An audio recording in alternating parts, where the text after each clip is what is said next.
trying to sort out my 3D printer so that, you know, fuck that up. So yeah, welcome back. Shit happening right now, man. So at the moment I'm 3D printing the with like the inject molds essentially. I was gonna stain some wood today, but that's gonna have to hold up. Hold it. Oh, do you know, I just realised 2 seconds, guys. I'm gonna have to sort out in here. That was mental, wasn't it? I'm not gonna lie.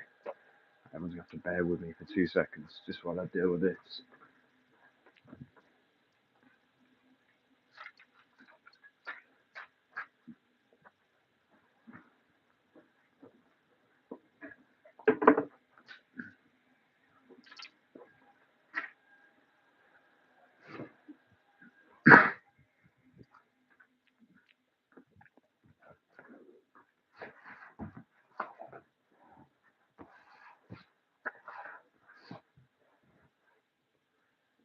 Oh shit, man.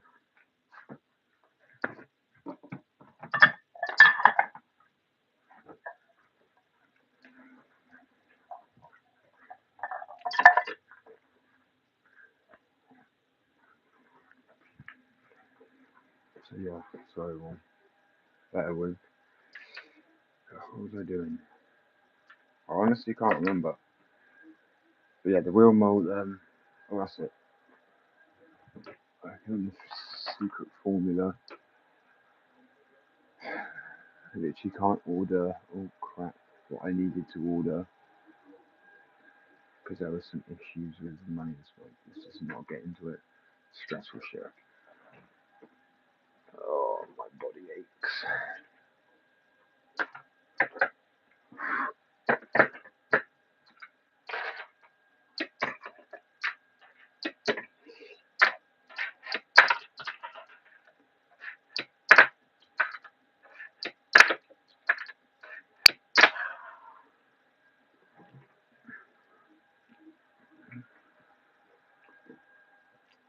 I'm just thinking, wait, what time is it?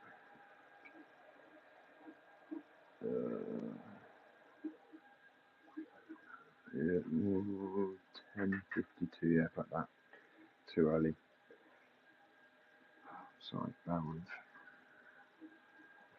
But I've got these wheel molds on my mind so badly. So, this is currently, I'm printing off. Yeah, they're welcome. So obviously I'm going to pour urethane into those. And then next we're going to have some skateboard wheels. I mean, I've already got the mixture partly right here. I just need a better mold. So I've got the inject. They're going to be quite a nice shape too. And they're also going to have a logo on the side of it. So I figured out how to actually get like a transferable logo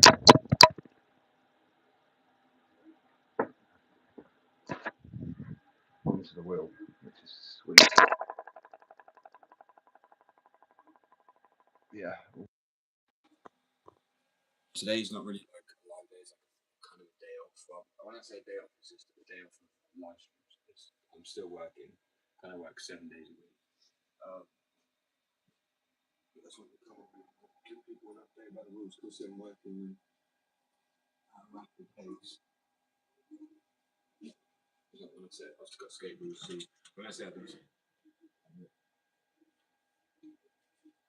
so these things go up on the store, but still can't be yet because it's magnitude.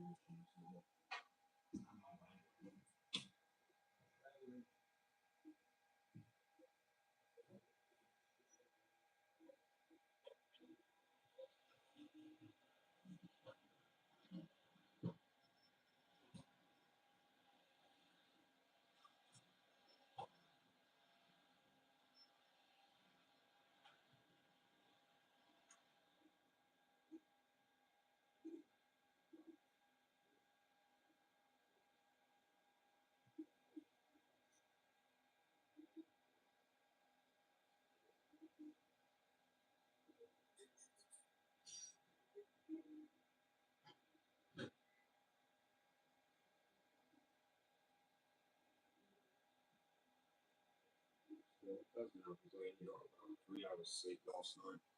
Great. Working on like the trilogies, right? What's going on? My skateboards thing, yeah, so I make skateboards and fingerboards and wheels and wax and jumpers and tops. I make quite a bit. So where's the wheels? Two recent boards I've done, I'm gonna go up on the stool. There's this one, which is flipping the ghetto bird. And if you know what ghetto bird, it's really hard flip late night. And then this one's a glow in the dark. And it's someone's gone credit card himself with the ball. Burlington Doctors whips up their ass. Then we've got the wheels, fingerboards. We've got this thing, right? So these are this is an inject mold. So let's see, clean it out a little bit. But that is what I brought the urethane into. So it's better than silicone. The jumpers, what else is it? That's pretty much it. Anything to avoid actually skating anymore. I do love it. I still skate. I posted a video earlier.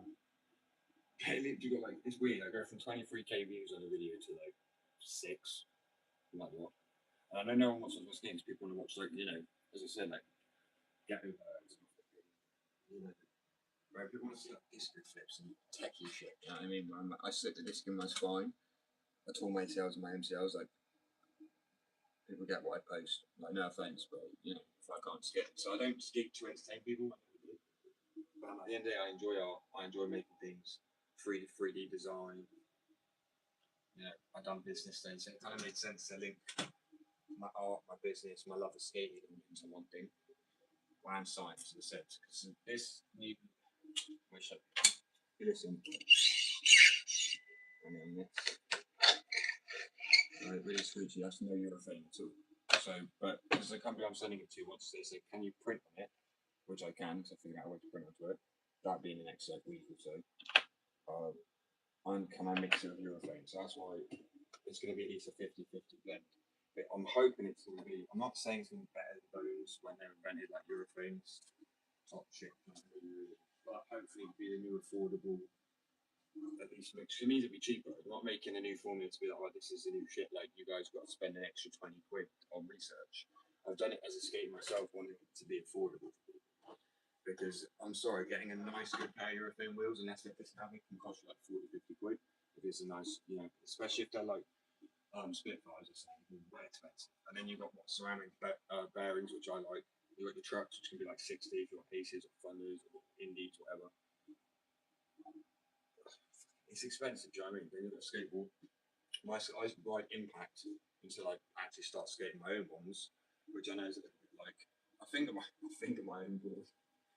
I don't use any other fingerboards other than my own. But skateboards, I have used mine. I just personally, where I'm in the UK and it's so wet all the time, impact boards are waterproof. But I'm working on making my boards waterproof, not copying them, just the waterproof kind of design. So it's like working on a few different layers of coatings over it. And if you actually look at some boards nowadays, I feel like they used to be coated fully with like on the sides but nowadays they sometimes seem to leave the side plies exposed to the elements. And I don't know if it's like on purpose, so it breaks easier and quicker and it goes waterlogged. I'm not trying to say companies are making it on purpose, I just don't understand nothing's built to last. Or if you like want it to be last even half the amount of time as it used to, you've got to spend like double the amount of money. They're going to be more durable. And if you like screechy reverts, and the formula I've made is way more screechy than standard urethane. But I mean, at the same time, I'm working on 2 different designs. And the other one, I'm sorry, I can't sit down because my legs haven't kicked in. The other one I've done is a split wheel. So if you actually look at this, you see it's 2 different sorts of colours.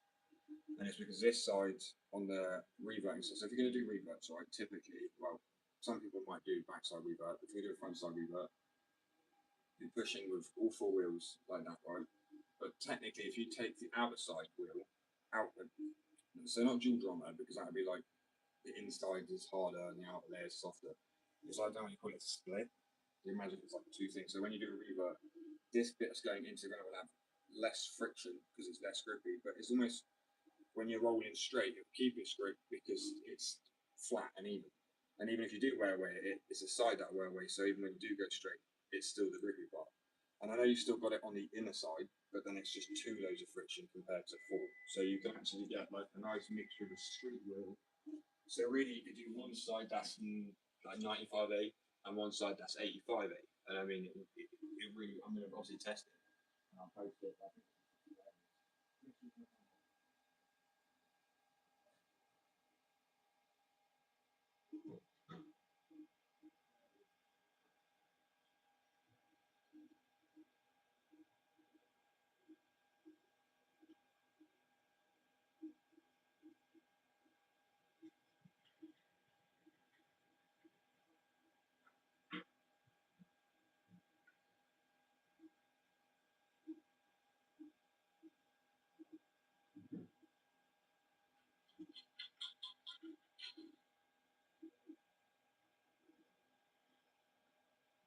The only thing with 3D printers, you've got to keep an eye on it. That it doesn't like, because I don't like waste. So what I'm going to use as well is all the scrap and the plastic shreds that come off of it. I'm going to actually try and blend that down and use that as a filler for some wheels. Well, I mean, it has to be like turned into a literal like dust. So it's going to have to be blended so fine. But it just saves waste of plastic. One thing I don't like about 3D printing, and this is why I really don't 3D print like often at all, it's been months and months and months. There's any waste like this, and so blend that down, and that will go that really well as a filler in the skateboard. The reason it has to be like essentially dust, it can't be like shreds, is because obviously it won't climb like a bridge in the wheel. It actually has to be like a filament, so to speak. But yeah, so one of them went wrong. So one of the caps for the inject mold has gone wrong. But yeah, we'll just take this, shred this down, and see what sort of filament filler I could use to put in the skateboard wheel. Because I think it could work quite well, to be fair. If anything, it would give it a lot less grip. I mean, you can add so many different things. People like cornstarch or fiberglass, like this wheel. Obviously, it's like literally dust, so you don't want to breathe that shit. So that's why I'm like, I wanted to find something that if you did breathe it, it isn't necessarily too bad. I mean, nothing's great to breathe in, let's be real, but yeah, this is a shit.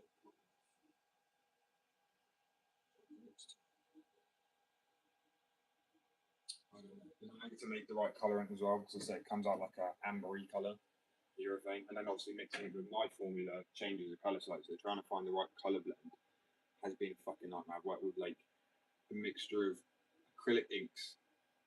I've gone through like 2 bottles of colorant to try and get it. So it is actually quite challenging, surprisingly.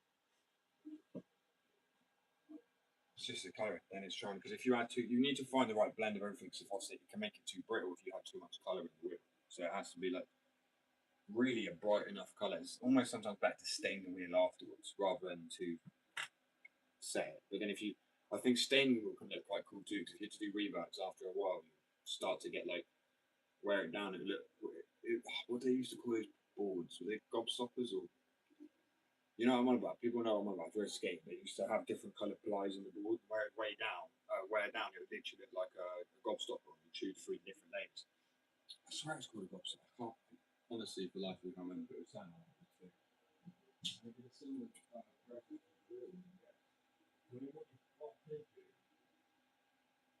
Is set the wheel a colour and then dye it another colour. Or I've obviously got glow in the dark pigments too, which I'm thinking of working with. As I said, I want the web to have my own saying that we have made like fully trucks, wheels, and decks, so you could just get fully kitted out from everything. Do you know what I mean? And buy the skaters for the skaters. So I'm like, all companies start out by skaters, but like, how many of them are sold out? We'll do it for money. But I haven't got my website out, and that is a priority to a degree. But at the same time, I haven't got it up yet. And I think that shows like it's not my priority. My priority is making sure I've got good stuff up there for the skaters. You know what I mean?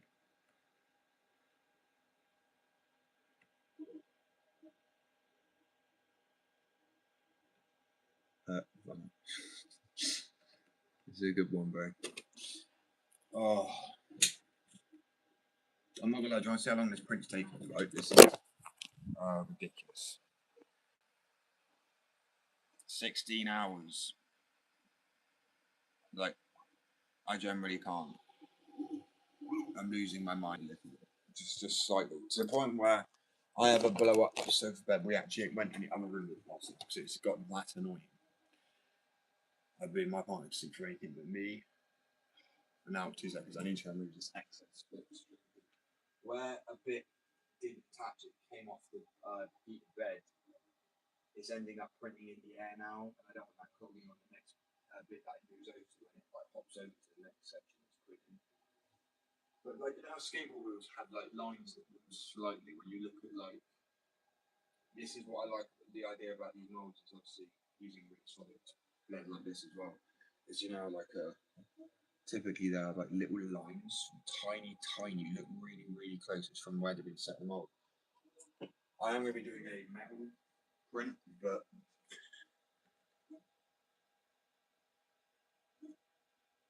I used to get Zoom. See, at some point, 100%, I want to be speaking with, like, you know, I really want to expand this massively. I work.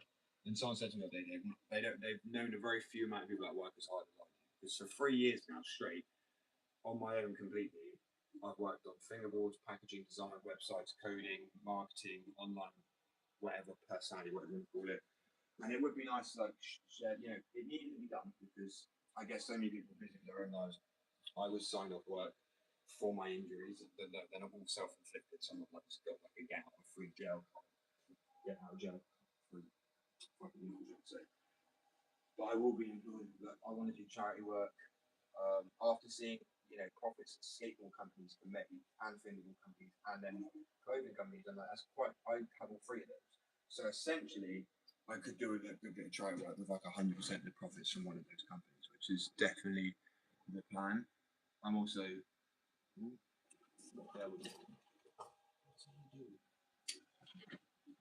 But yeah, as I said, like I can help train people too. Because I'm a fast learner. Anything I won't be able to teach you shit is maths. I'm terrible at it. But I learned CAD design, which normally takes a college course. And when I was in college, in school, we didn't have 3D printing, so it's something you have to kind of learn now. It's a newer thing. And I learned apparently what you learn in about 3 years in about 2 months. Which is nuts, really, when you think about it. That's what I mean. We all have things that we're kind of like naturally hardwired for, I suppose. I can do stonemasonry, carpentry, obviously art. But like AI just wasn't a thing either back when I was, you know what I mean? Even in college or school, like when was AI like invented?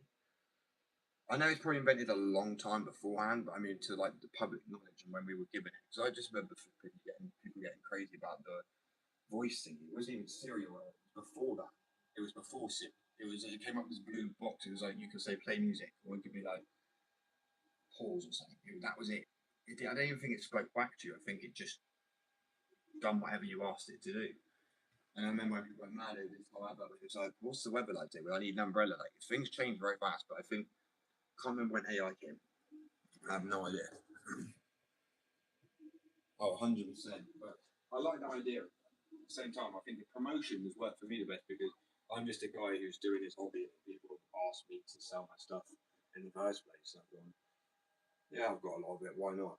So I think that kind of ended up being really of a people who do something like because they love it. I just feel like I'm more successful generally. It's not about being successful. I mean, successful, not even financially, just happy as a mindset. Like I've seen so many TikTok videos. It's like if you want to make 8K a month like me, it's like, yeah, I'm not happy. Yeah, it's not fun. But we're both sat here in Malibu, maybe from like, bro, you just said it's not happy and it's not fun. No, you're not happy. It's not fun. Like, why fucking? That's put me straight off of it already. Like, life isn't meant to be.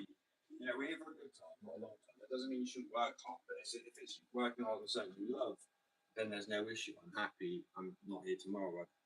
I've been doing what I love, drawing, creating stuff. So that's what I mean. Being entrepreneurial is like nothing to do with it. That's probably the worst part. The paperwork actually gets me down so badly. I'm to the point where like, I'm so good with paperwork. People always come to me with paperwork. Like, can you read this through? Obviously, I'm like, look. Paperwork is generally just somebody writing the same thing 10 different flipping ways in different sections, just to bulk out something to look more professional. With me, I just simply put it as it is, and there's no need for extras. There really isn't. Like, you don't need to make it look professional. You are as professional as you are. Do you know what I mean? I don't need to add 100 bulk words I wouldn't use to a flipping, like, my business plan is still 10 pages and it's quite long. I mean, people would have it like massive, but I still won the entrepreneurial course that I done 2 years ago out of 50 people who had longer business plans. And mine was straight to the point at every point in there, and it wasn't repeating and regurgitating crap, right, that lots of people do.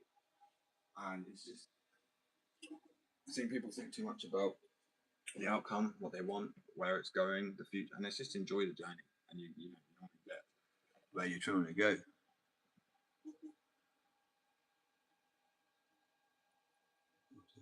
See, I have actually been offered by a few shops in the UK, and I was already going to be nice and bought some. Say if someone bought 12 graphics a month for their shop, right, or 12 boards, 12 boards a year, 12 sets. I was doing sets of 4. And I was like, you know what, I could. Well, you do obviously with a discount anyway. I do custom graphics as well for the store, with like a collab. So it'd be extra nice, so I don't get walked all over. But at the end of the day, this is why I want to move to the States, or at least part time, because everybody I've tried to work with here has been an absolute mug. And the people obviously who I haven't tried to work with are clearly just getting on with business. It's just people trying to cash in. So that's why I end up doing everything alone, because sometimes if you want a job done properly, like, do it yourself.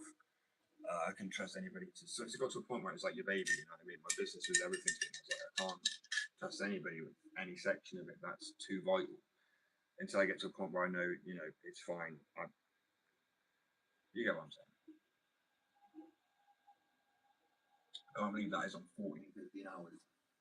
And it's literally not even 50% yet.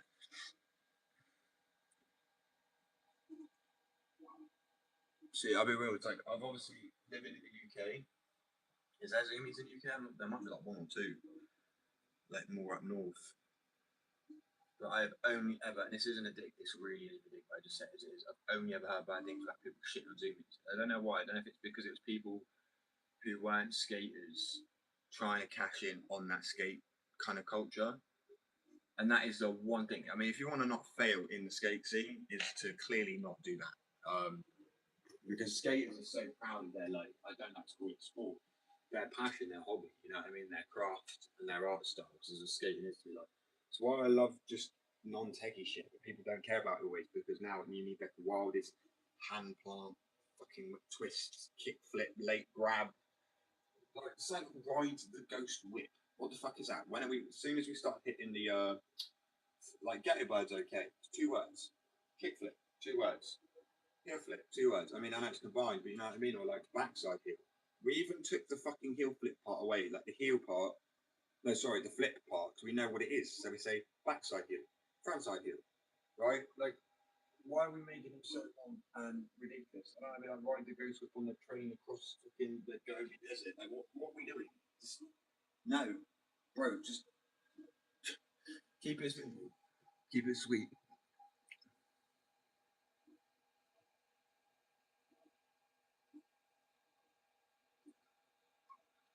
See, I have no idea who that is. That sounds probably really bad, right? Probably should do, but like, I'm so like, again, as soon as Thrasher kind of turned, I love Thrasher so much, but at the same time, this is my opinion. Like, these companies felt like they turned very much. As Thrasher less so, but it's more, people are afraid to show blood, people are afraid to be sued, people are afraid for this and that. And like, at the end of the day, do you love it, or do you love the idea of the business more rather than being a little bit risky? You don't have to offend people, but you're just like, skating is a little bit risky. You know what I mean? Like, I post videos on TikTok and I stopped posting on that because it pop up saying like dangerous or like loan or something like that. I'm like, are you serious? I mean, these people like don't do this. It's done by trained professionals. Definitely not trained professionals. You know what I mean? It's like, it doesn't make sense. That's what I'm saying. It's stupid. And it's like trying to censor like even like what sports. That's okay. That's not okay. But violent movies are. That they what fuck? That don't make any sense. Like, and it's because old skate parks. Like, even We Are Blood with like Paul Rodriguez. Like, these were good. Like, I love them, bro. They like clean, consistent. I don't think it needs to be too techy. I mean, there's some pretty gnarly shit now too, but it's more about the skate culture too. Like, you see people bombing down hills and cruising and stopping off at like, and I'm saying it in this term because I'm not American, but yeah, a gas station, getting like a burrito. Do you know what I mean? And then it got the fisheye lens, and then they're hitting like the flipping curve, that crusty curve. My point is, it wasn't just about trying to get views and likes. It was just showcasing skate culture, how it felt, and that's why I loved it. I still like Thrasher a little bit. Like my walls are okay. I don't know. It's like I saw a thing recently. Like a skater pops up, he does a kickflip, and he's like, "Oh, nice. Do you enjoy the trip?" He's like, "Do you want a tip on this phone?" And he's like, "That's what modern skaters feel like. It's like everything's for money." Like skating has lost its soul, in my opinion, and it has. Like there's no, I don't even think that's just my opinion. I think that's a lot of people's opinion. Skating has lost its soul. I think it started to happen realistically, and this is going to be. I think this is when I noticed it was with Braille. I think with the downfall of Braille, it's like the biggest skate, like you know what I mean, like, channel on YouTube at one point. Or they have like, well, I know they had like 5 million. They probably have more than that. Like they probably, I think they have more than that. I'm not really sure, but biggest downfall, and all because of fucking money. Well, not just money, but well, yeah, to a degree. You know what I mean? I said like this is like Rory and a few other people I'm gonna be sponsoring. They get more than they're gonna get more than them. You know what I mean? The legacy skaters because they started me since the beginning. They followed the company all the way through. And that takes a lot of dedication. But I mean, truthfully, does it? Not from that level. I'm saying like skaters love skating regardless. If somebody came up and said, "I've got a skateboard. Here's a skateboard. Here's a top when you buy from my company." 100%. I do it for free. Like I, you know, at least at the beginning. Skaters love skating. And that's what I mean. Like it's such a passionate thing where people they literally breaking bones. I sick this in my spine. I still love skating. There's not many people like horse riding. I know there's a few things out there that people really mess themselves up when they come back to ride. But it takes a lot of passion in that particular with that hobby, right? So I don't think people understand. That's why I'm saying that when it comes to it, that's why people did reject it at one point. I don't know if so anymore, but anybody that tries to cash in on skate culture, I fully get it. Because it's like, you know, we almost get annoyed that we have to buy our boards and we can't just be like, I guess, just have them there. We understand it, but I mean, it's like with the basic needs that everybody else, well, everyone else has these crazy needs. And you need cars, and you need it. But a skateboarder just wants a board, some shoes with like no holes in it, and just his muscles to not ache one day, and some Epsom salts. You know what I'm saying? Just a nice chill and some weather, some good weather. That's it. Like, really doesn't need much.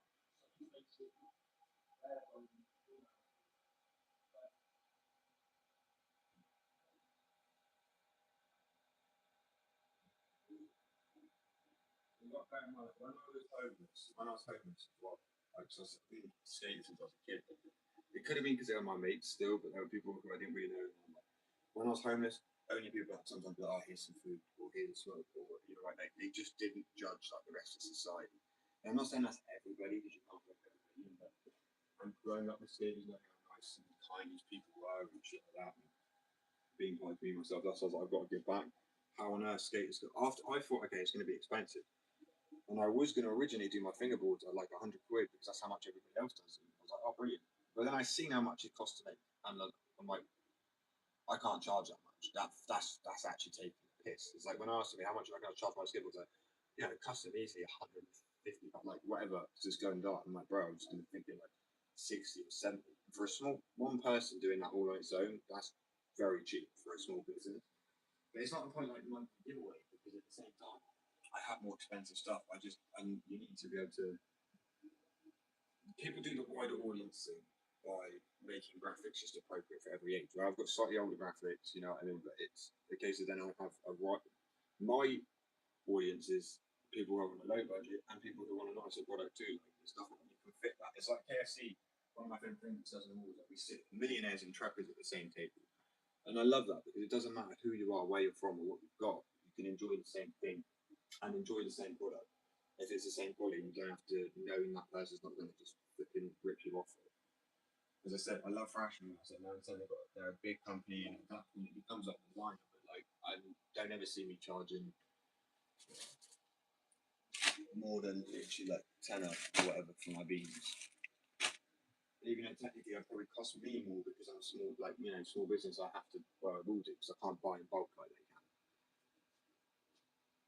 or have labour in a different country. I mean, it's all made here in the UK. It can't beat obviously foreign labour. Unfortunately, you can't get the manufacturing speeds over that. Then to the people who want authenticness of a product and not just pumped out. You know what I mean? Right, I feel like everybody knows who that is. If someone didn't know who that was, I'd be a bit. Do you know what? 2 seconds. Nah, people should generally know. I don't know what it is. My phone is sort of fucked at the moment. Oh, bye. It's sort of fucked at the moment. I came off really hard the other day off my phone, off the board. It's healed so quick, but I healed really fast, but my knees still. I think I re-aggravated torn ACL. So I didn't like re-tear or anything, but.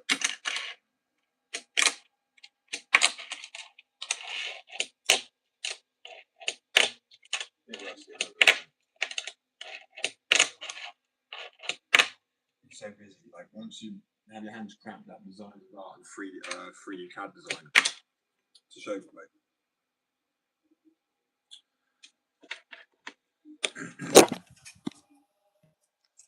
So the drawings. I show people the seance one. So say I'm not really not meant to be loved. I don't go love when I want. So that's the seance one.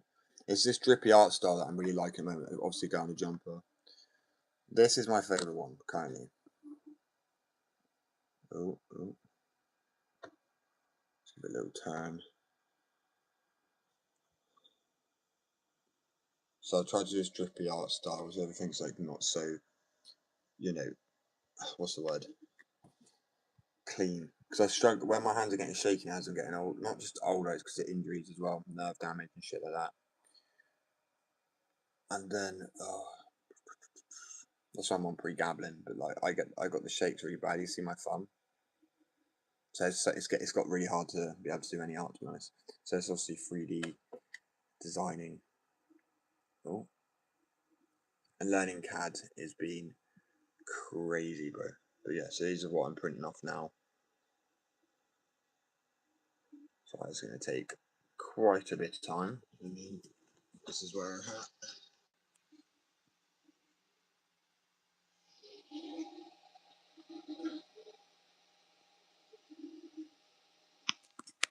Lengthy process, it really is. It's one of those things you just cry at, really, to be honest. Oh,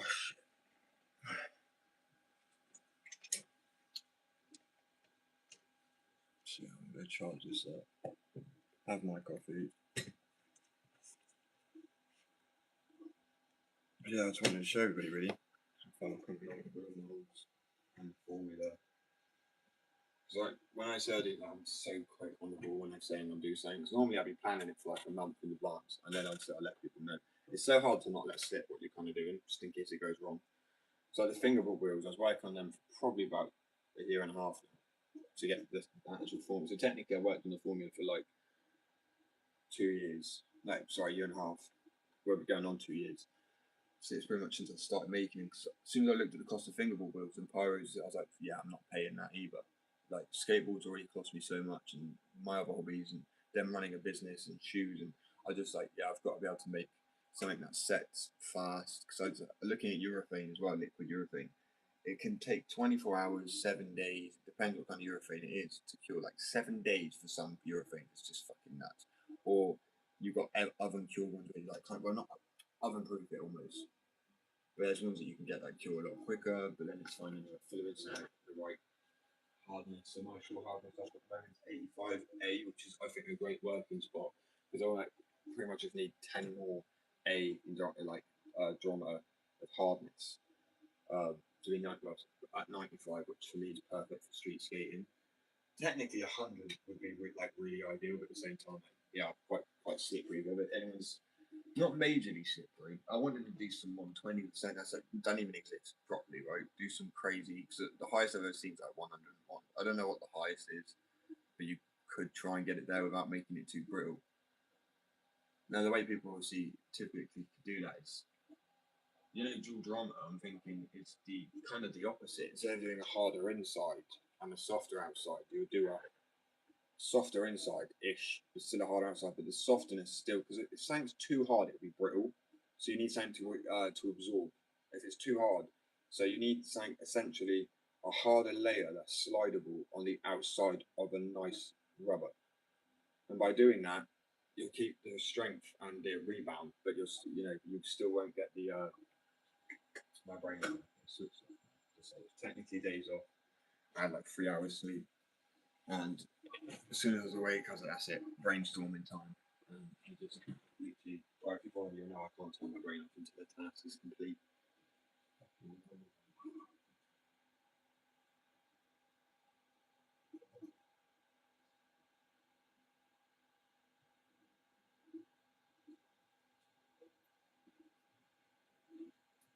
So tomorrow, tomorrow I've got off as well, and then like literally from then to Friday. I think on Friday I am going, but I'm going to a wedding, and then I won't be on for 6 days. Obviously, I'll still upload some videos and stuff. Let people know now in advance. I already have people messaging me going like, "Are you going live? When's it live?" I think some people forget, and I love it. Like people want to see me live. It's great. Because I mean, I thought, wow, fucking hell, people want to watch me on a live. Like I really did. And then I've watched other lives, and I'm like, it starts to make a little bit more sense. There's not really great selection, is there? I mean, there's other apps, people. I'm just saying. I'm not trying to get people to like not come on my lives. But this is probably the worst platform I've actually seen for lives. They're very weird. Just stumble into a bit of familiarity, I guess. Shit.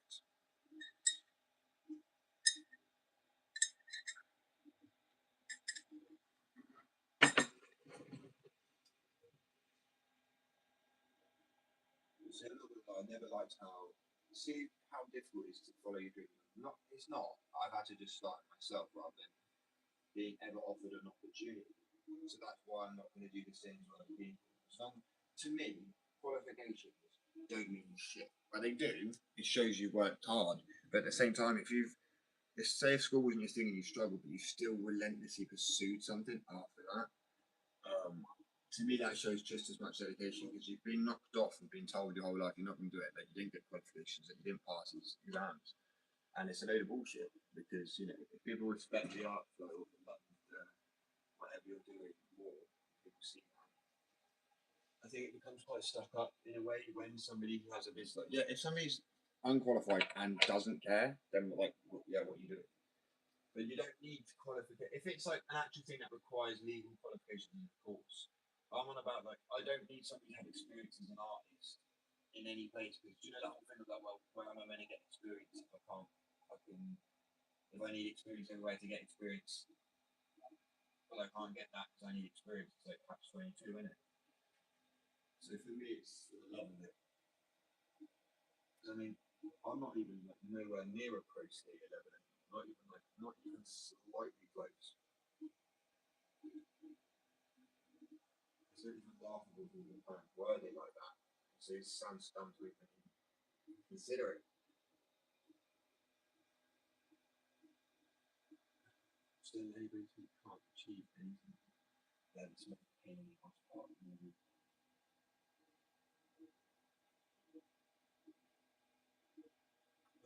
Sorry, guys. Literally.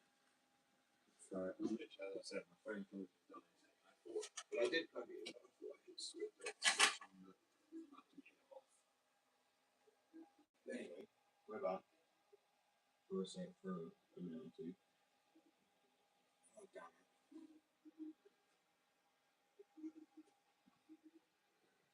And bring this music and do some editing or something. But it's actually therapeutic shit. That's like the most therapeutic part of the job, to be honest. More so than actually like making or drawing. I don't know. It's hard one. They're all quite therapeutic. They are very therapeutic. Here's when I'm not laughing. I'm like, fucking.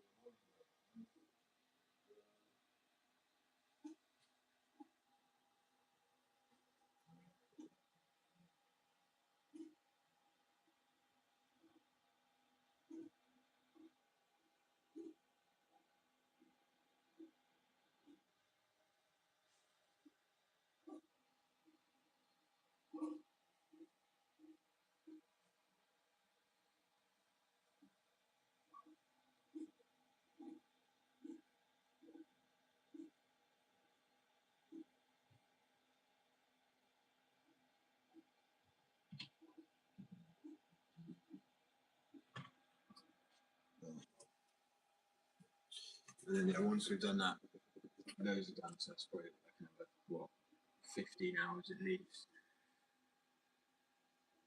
I've got tomorrow off again, but I'll probably try and press the wheels tomorrow. So the day after, I should be able to try and, if the stuff comes that I need, I'll be able to lock in the graphics, because I am gonna have a graphic. I don't want too much, because personally, like, I've always liked flipping the wheel on the inside. I know people do that at skaters quite a bit. I don't like having the it just makes it look dirty when it's spinning, I guess, as well. I like plain white, even though, well, off white. And I don't like any other colour wheels with white, so as well. So it's like really difficult to want to even make wheels that are different coloured. Because I know that sounds stupid, some people, but it is generally, that's what I mean by, to me, it is more of a hobby. It's not like, hey, what's the most popular? I generally, you know, I'd rather stick with what I find the most popular, well, to me anyway. And if people like that, then brilliant. But I think most people like off-white wheels, really. Colour, I know some people have like a you know, blue and red, or like split and cross. I don't really like that. It's very much like when was that? It was like 90s, bro. It was like early 2000s. If you look at any pro skate, like, they use off-white, and I think that whole thing is, a lot of people will be like, oh, that's why you like off-white wheels. And it's generally not. I just think they look the nicest as well. Like, if people were to use black wheels, I bet you any money I would still like white wheels. Because I don't like to do, not when we look at my hair, it's not like I have a short back and sides. I don't do what people normally necessarily do. I just think off-white wheels look the coolest. I don't know why. And it's like, it's annoying because obviously they get dirty, you do really notice it. But then just go for a skate in the rain. If you're willing to fucking bearings up that bad, like, proper clean. If anyone's had a skate in the rain, you'll see what I mean. Like, it cleans them better than fucking trying to put them in anything to scrub it off. If you've ever tried to clean your wheels off a little bit, when if you're taking your bearings out to give them a clean, I might as well just wash the wheels as well. Where like dish soap, whatever you may use. Like, I'm telling you now, going for a skate, I think it's the friction in the water and the speed you're going at and the body weight. It just fucking, they come out white. I come back, I got white, like, they look whiter than when I bought them. Yeah, so today I'm trying to get the coloration for off-white. I added some yellow. Oh shit! Added some yellow, some white, and then come back. It just turned out like fucking like really yellow. Then I was trying to add like blues to cancel out the yellow as much, and then it just ended up looking like a milky purple. Quite cool colours, but at the same time, it's actually quite difficult to get on white. Surprisingly so. I mean, you'd think a bit of white, a bit of yellow, boom. But I'm like, if it's amber already, Jules Amber, I'm tempted to just chuck some white in it, because then the white and the natural amber of it is anyway, might. You know what I'm saying? And then now I'm probably going to glow in the dark. And for the first, probably like 3 sets of wheels are going to be like, when I say 3 sets, I mean releases, they're going to be at least a 40, 50, and 60% blend of urethane before I completely make it the proprietary blend of my own. It's supposed to be urethane. I mean, there's no urethane in those at all. They've got good rebound compared to like proper bounce. Hello guys, welcome. Sorry, I'm completely absorbed right now in my head, thinking about a lot. I'm not going to be self-employed, does that too? It's incredibly immensely intense. Immensely intense. I don't know how anyone could not be self-employed if they didn't love what they do. Do you know what I mean? I really have no clue. Yo, what's good, man? They respond. I'm sorry, I know people might not be able to hear me the best. Like, something happened to my phone recently. I don't fucking know what it is. I was going to go for a skate today, but it's like, yeah, when you got something in your mind and you just know you won't be able to concentrate. It's like why I fell off the other day, I think. I'm like, the whole time I was thinking about the formula, how I'm printing the graphic on the wheel, because obviously inks bleed. Anything like, I'm trying to name things like direct effect. You can do DTF prints, but it's a lot of effort for a wheel. So I'm trying to find ink stamps, anything like that won't really work. They'll wear off quite fast. So I found the method, like I done with the boards, and I'm like, my partner actually helped me figure it out. And it's fucking awesome idea. And I don't think it's actually thought of before. And it should work incredibly well and easy. I mean, I should technically have a wheel that's more durable than urethane, set in 2 to 3 hours, and within 4 hours have the graphic on it, and then within so essentially within 4 hours I could probably get it down to like wheel done in the packaging, which is crazy because normally it takes at least 7 days to set. And I'll show you, so I'll like literally do the same day recording it, putting it in a mold. And I remember like, here's one I made earlier. I'm not printing that shit off again until I need to. Because that's, as I said, 17 hours now at 47%. I know that's really long, but the slicer software is incredibly slow. At least it's tight. I mean, I take that. Precision with these is kind of very important. And the good thing is, like, people don't realize, but 3D printers actually don't use a lot of electric. I know it sounds really dumb because like, they're really hot, but the hot end is so small and it fluctuates in it, so it's not constantly essentially on like it is, but it maintains a temperature. The heated bed is also like it maintains a lot of its heat naturally, like that's what it has thermal sort of plates in. I was looking into that shit, it's going to cost quite a bit. It's actually really not. Like to run that all night would probably cost, I think it says like a few quid for like a day and a night, which is really not a lot considering what it is and what it will turn out. Considering people like pay a console for a day or something. Don't even think it was a few quid. It's incredible, really. Oh, it looks like it's working on the layer up.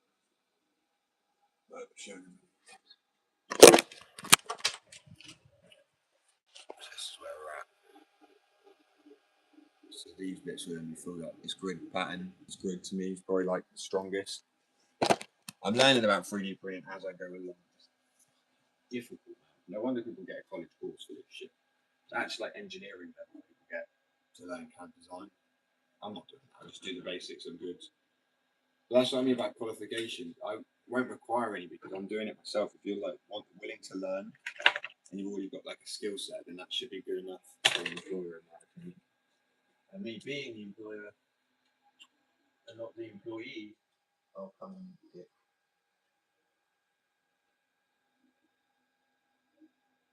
But they get grandiose, they got grandiose, you know, I mean, they think they're the best.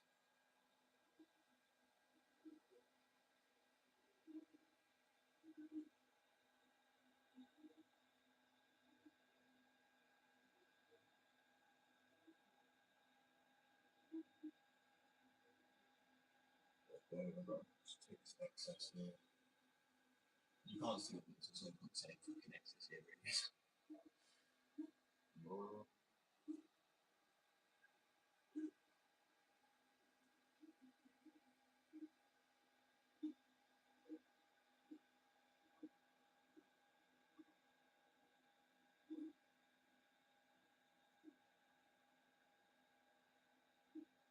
She said there will be no plastic waste to use. So I'm going to blend down the filaments into a powder, use that as a filler for the skateboard wheels. Or at least not obviously the main proprietary blend, but make a sort of recycled wheel Formula One. And it was saying, you know, made with whatever recycled components. But if you are conscious and want to help the planet, then boom, they're the wheels for you.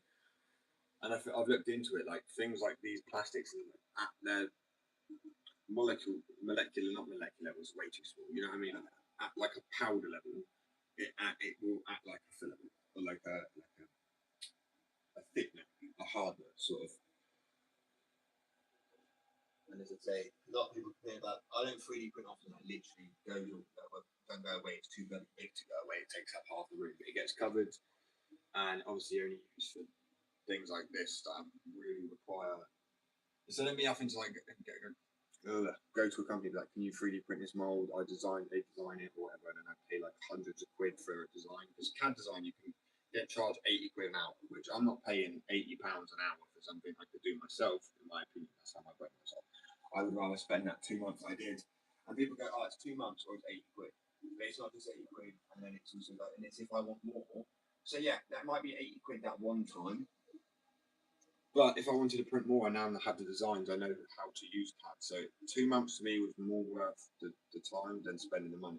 Granted, if I could spend £80 and have any design ever done, well, that would be easier, of course. But that's why I wanted to have to be able to design myself. I feel pretty efficient with it. But it's only using for fingerboard wheel molds, skateboard wheel molds, things like that. And we're trying to do TPU. I was going to 3D print skateboard wheel, but I'm like, that feels like a waste of time and resources because it prints with TPU, which is thermal polyurethane. So it's like it's essentially polyurethane skateboard wheels made from urethane. So it's similar. You should get pretty much the same hardness. I just don't think it'll hold up the same fruity brick wheel because of the way it bonds, rather than actually like a full-on pure mixing of two, two-part hardener and whatever the fuck it is. I don't know.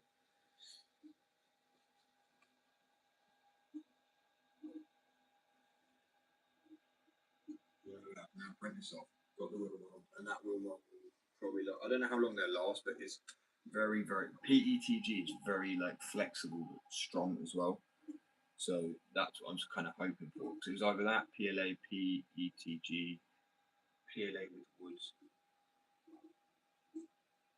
There's a metal one too, but I need to get a different hot end for it and stuff like that. And it's making the most calculated investment. Because a lot of people, when they say they've got businesses and they've invested loads and then they lose thousands. That won't be my case, even if my business didn't work, because I've invested so carefully and casually, and also in things that you could essentially have resale value for a really to, but like all property at some point. Real soon, I think, as well, to be honest with you. I think I'm going to have a house real soon. Probably, hopefully within the next year.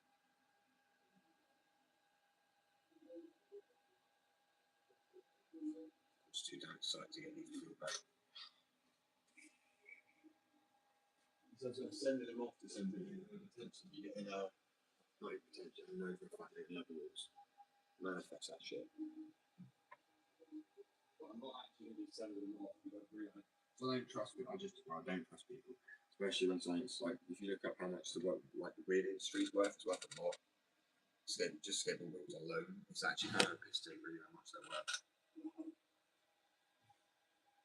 Like annually, like the income and things. So, and this is why I say, like, to think really you need to make that much money, that's when people are getting ripped off. Like, Tesco's make billions of pounds, like these big shops and supermarkets make billions of pounds profit.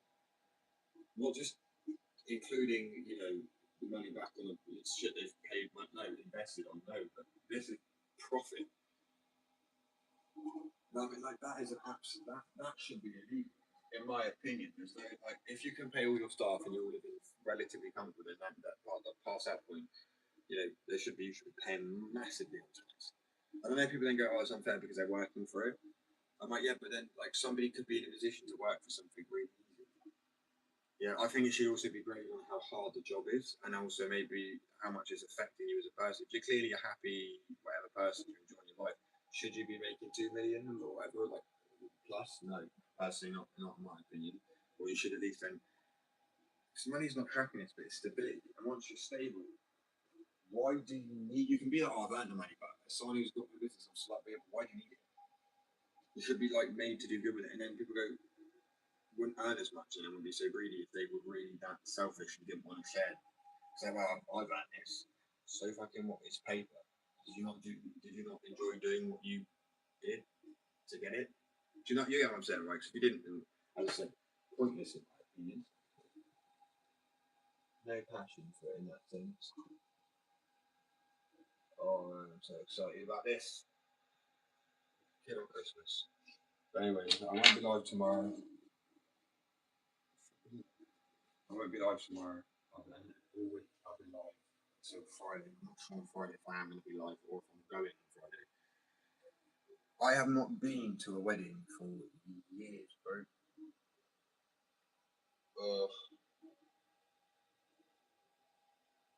You may think I'm really social because I have a business, but I'm also like not.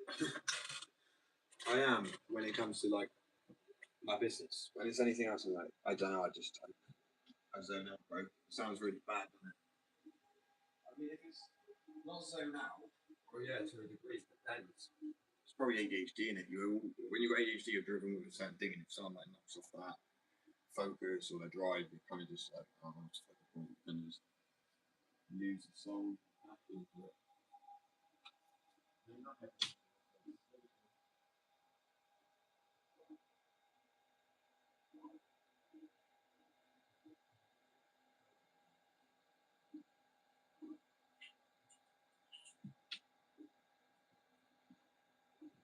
You appreciate it.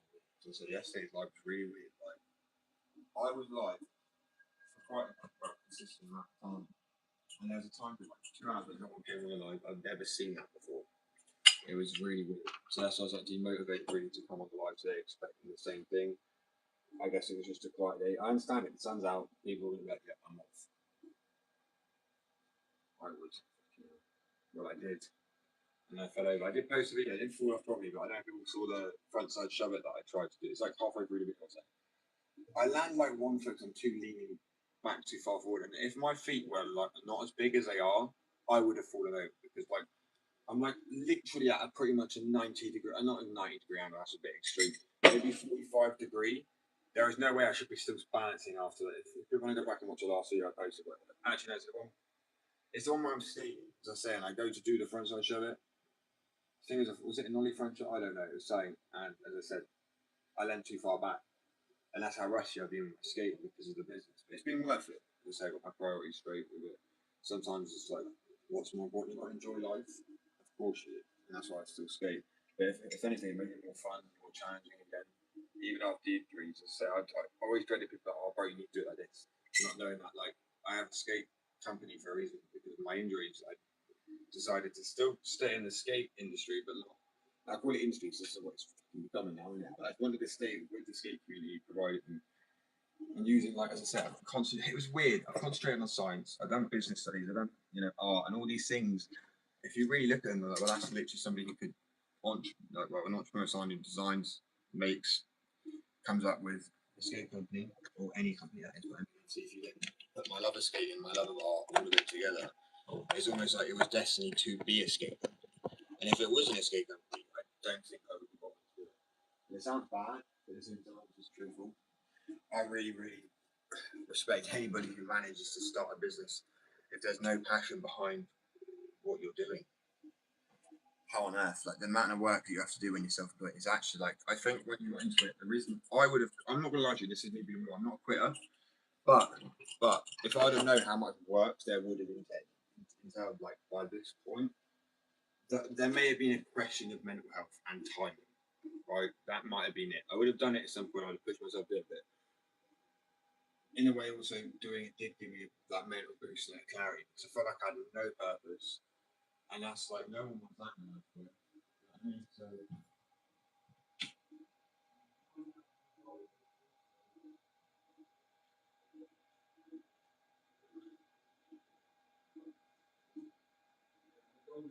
now to help people, like as I said to many a few people, when it comes to employment, people going, oh, bro, I need to get this. At the end of the day, I didn't go to myself. What qualifications have you got? And I'm like, oh yeah, well I've got this, and like it doesn't matter.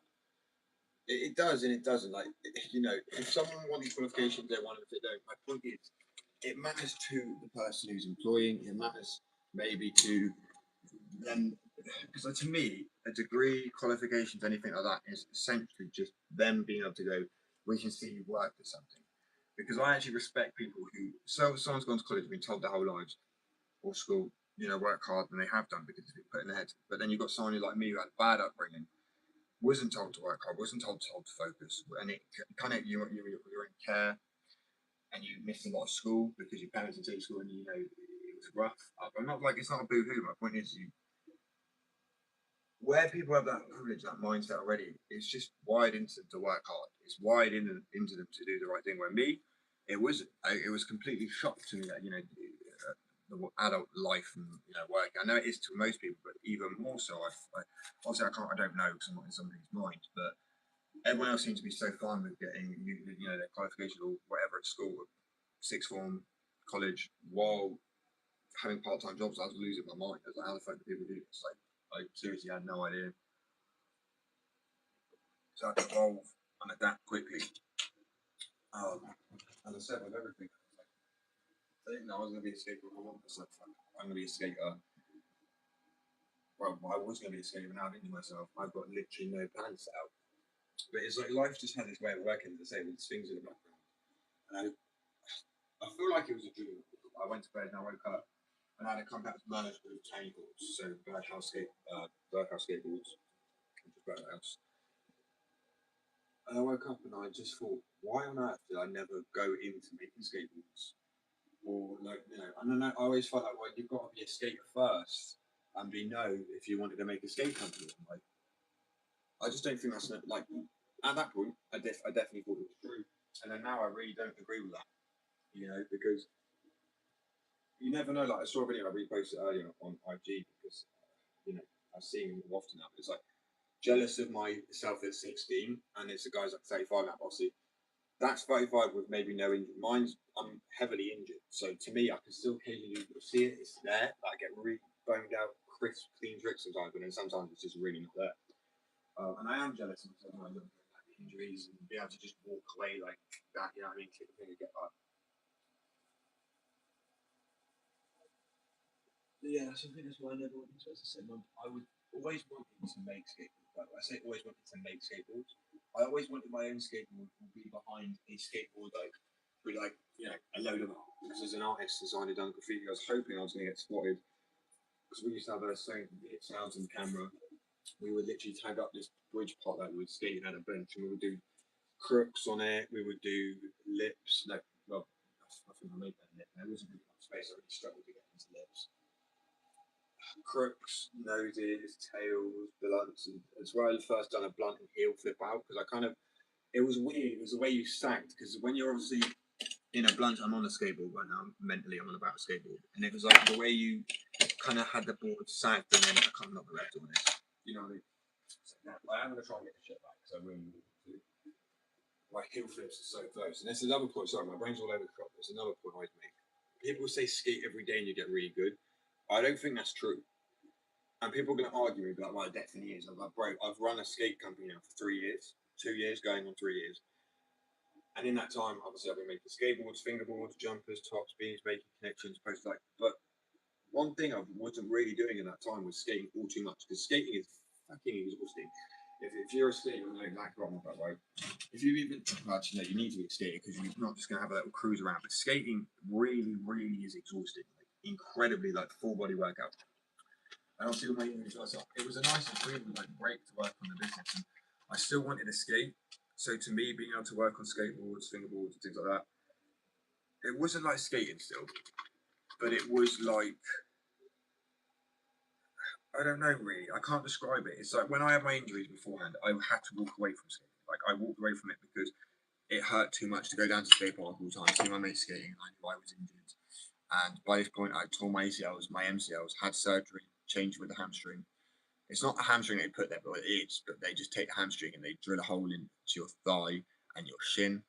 I had that in both legs. So, and then I slit the disc in my spine, and they put me on painkillers for life. And after that, I was like, I went out for a cruise after like 6 months of physio and getting better, and it really hurts still. And even to this day, it still hurts. And that's what I'm saying. Like, there was nothing I could have done other than not skate what I was doing. Like, is there a back brace? Maybe, but I may have slipped the disc in my spine anyway. Like, I always thought, street skating is less scatty because there's less height. I mean, maybe, I don't know. I said, no one has to know you're good skaters. People are like undiscovered. So I just never believed I could push a skate company for someone who was like just about to be discovered. Like, well, at that time, I was going to be sponsored by my local skate shop just after I was 16, coming from GCSEs. It was like, after you focus on your qualification, like the same thing I said to, well, I've got this fan art down here somewhere. But Rory, there's a kid I'm going to be sponsoring. He's incredible in 8 months how much he's learned. But I've said all you need to do is focus with your qualifications. As I said, I don't require you to have qualifications to be a skater or an artist. I mean, as I said, I want to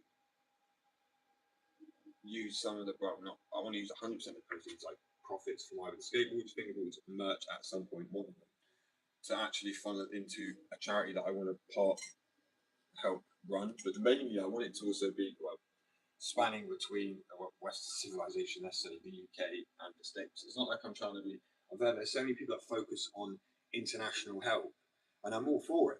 Yeah, I'm all for it. But at the same time, like, we never ever look to our own streets and see like the homeless people and the addiction, and we kind of just ignore it. And I'm like, they are on us. It pisses me off. I was homeless too. I was an addict. Someone could be. I was chubby at one point as well, right? I lost a lot of weight, and when I was bigger, people mock you, but it's politically wrong. So it's not politically correct to do it. I know people still do it, but the whole point is when you're an addict, there's something else. And it's the same thing, but you're like, is it a chemical addiction, a substance? Like you're rock bottom. Clearly, probably worse than someone who was eating food because you've managed to take something that's illegal as well. And yet people then go, "Oh, you're an addict. You're a scumbag." You don't know what that person's gone through to end up being like that. And that's why I'm like, my charity I want to do. I have no idea what it's going to be called because it's skate addiction.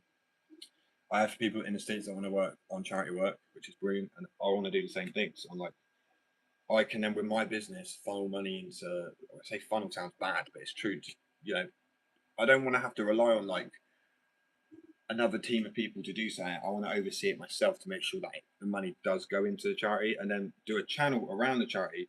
But the channel is 100% of the proceeds of the channel will go to that charity as well. And there'll be proof, because I mean, to be a charity or what you call a community investment company, or a community interest, sorry, not investment, community interest company. No, CIC, right? Fucking hell, how can I not remember from this? That's crazy.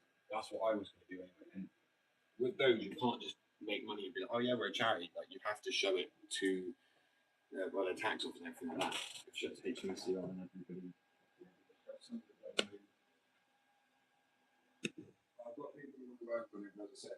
Obviously, if you want to do therapy like that, there's people who want to do therapy, get a qualification, sure, I need to get more. But other than that, if you've got love and passion for what you do, and I mean, that's recognisable, as I said, I'm not going to ask for qualification. Only thing I'd ask for is a CBS check if people are working with kids, bro.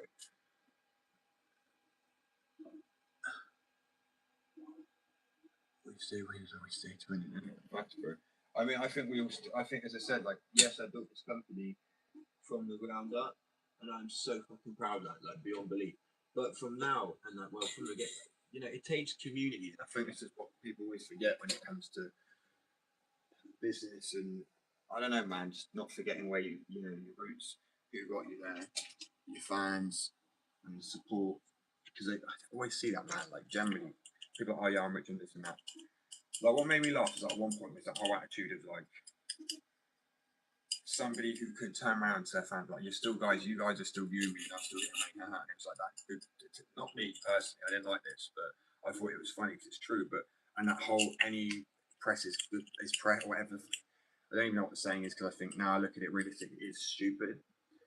Because I mean, why do you want people disliking you? And then I know this world is like, the nicer you are, and the more you get taken for a fool. That's so wrong. That's what they tell you. Like, yeah, you don't get taken for a fool and walked all over. You don't need to. There's like a really fine line between being a nice person, but then also not being a muck. Do you know what I mean? Like, they make you think you've got to be one or the other. An asshole, give everything away in your flipping bank account, which is just.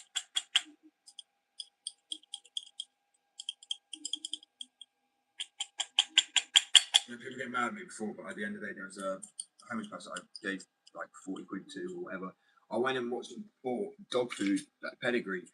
So it's good shit, obviously, right? Of course he's going to for his dog. I mean, I was thinking he could have got cheaper stuff, but then this is what was the most heartwarming moment of it all. The guy actually sat down after giving his dog half the can or most of the can, and then proceeded to eat. And I know people will be like, that's disgusting, but one, I will just say dog food is tested by people anyway, just so people know that that is a job, like especially pedigree, dog food tester. So when I gave this guy 40 quid, because I've been homeless before myself, I felt bad enough, you know what I mean? I'm not, won't be taken from him. I said he could be a nice person without being taken from him. And he went and got this flipping pedigree and comes out, and then he ends up munching on half of this can. And I'm like, what a fucking legend, man. Like, he's put his dog, like, a lot of people don't like homeless people when they've got a dog anyway, because they're like, oh, it's so cruel, you're going to make the dog homeless because you're homeless. But I mean, if the dog's happy, bro, the dog's warm, the dog doesn't necessarily, some dogs do want to be by their owners, even if they are homeless. Like, I've seen this before, that like people, they try to take dogs away from people when the dogs have not left the owner. So you can see, like, it's not about shelter for the dog. Sometimes the dogs just really want to be close, and it's like man's best friend, you know what I mean? But after seeing that, it warmed my heart so much. I went and gave him a little bit more money, and then he went and bought, and said, no, honestly, with this, I know you guys want to probably have a little drink or something. Because I mean, you can't blame him. I was homeless, I know what it's like. And it's better to just, as I said, people got to understand that it warmed my heart so much, bro, to see him eat pedigree. And like, I know, like, as I said, people, that's disgusting. There's a job as a dog human food, dog food tester, right? Humans to make sure it's safe. But this guy to munch to make sure his dog. I know a lot of people don't like homeless people have dogs because they're like, oh, you're going to make the dog depressed too and stuff like that. But as I said, dog refuses to leave the owner. Oh, crap. Yeah, the dog refuses to leave the owner. Like, what are you going to do? You know what I mean? As I said, it's a bond that you can't like break just because of the roof and what someone said. I think if you go and get a dog when you're homeless, I think that could be considered a little bit selfish because a dog, if it's really cold. But I'm saying if you built a bond with that dog beforehand, you end up homeless. And I think that's what happened with this guy. And as I said, like, it was so heartwarming. I've been homeless myself. I was like, look, I give him some food, and bro, I can't get out of my head. How could someone just like munch like in front of people too? So it's not even like he was embarrassed about it. Like the love for his dog was so much stronger. I'm like, calm down, man. It's not like he's gonna take off the desk in a sec.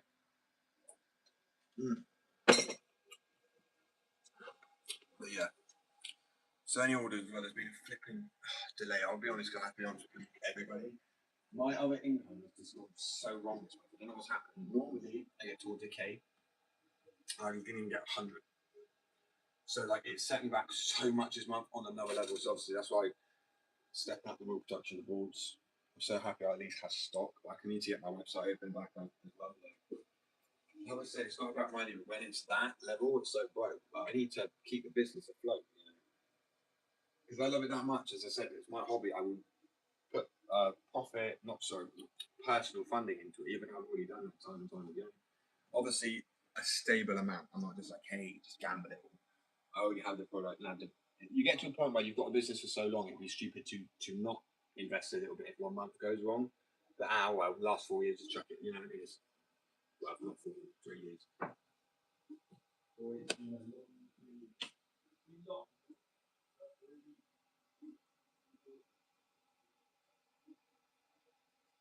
So yeah, as I say, I will be back on live for the rest of this week before I go to this wedding, and it literally like probably 5 o'clock to like 11 most days for the whole week until Friday, well Thursday or Friday, not tomorrow, not starting tomorrow, day after tomorrow. So that'll be like nice early.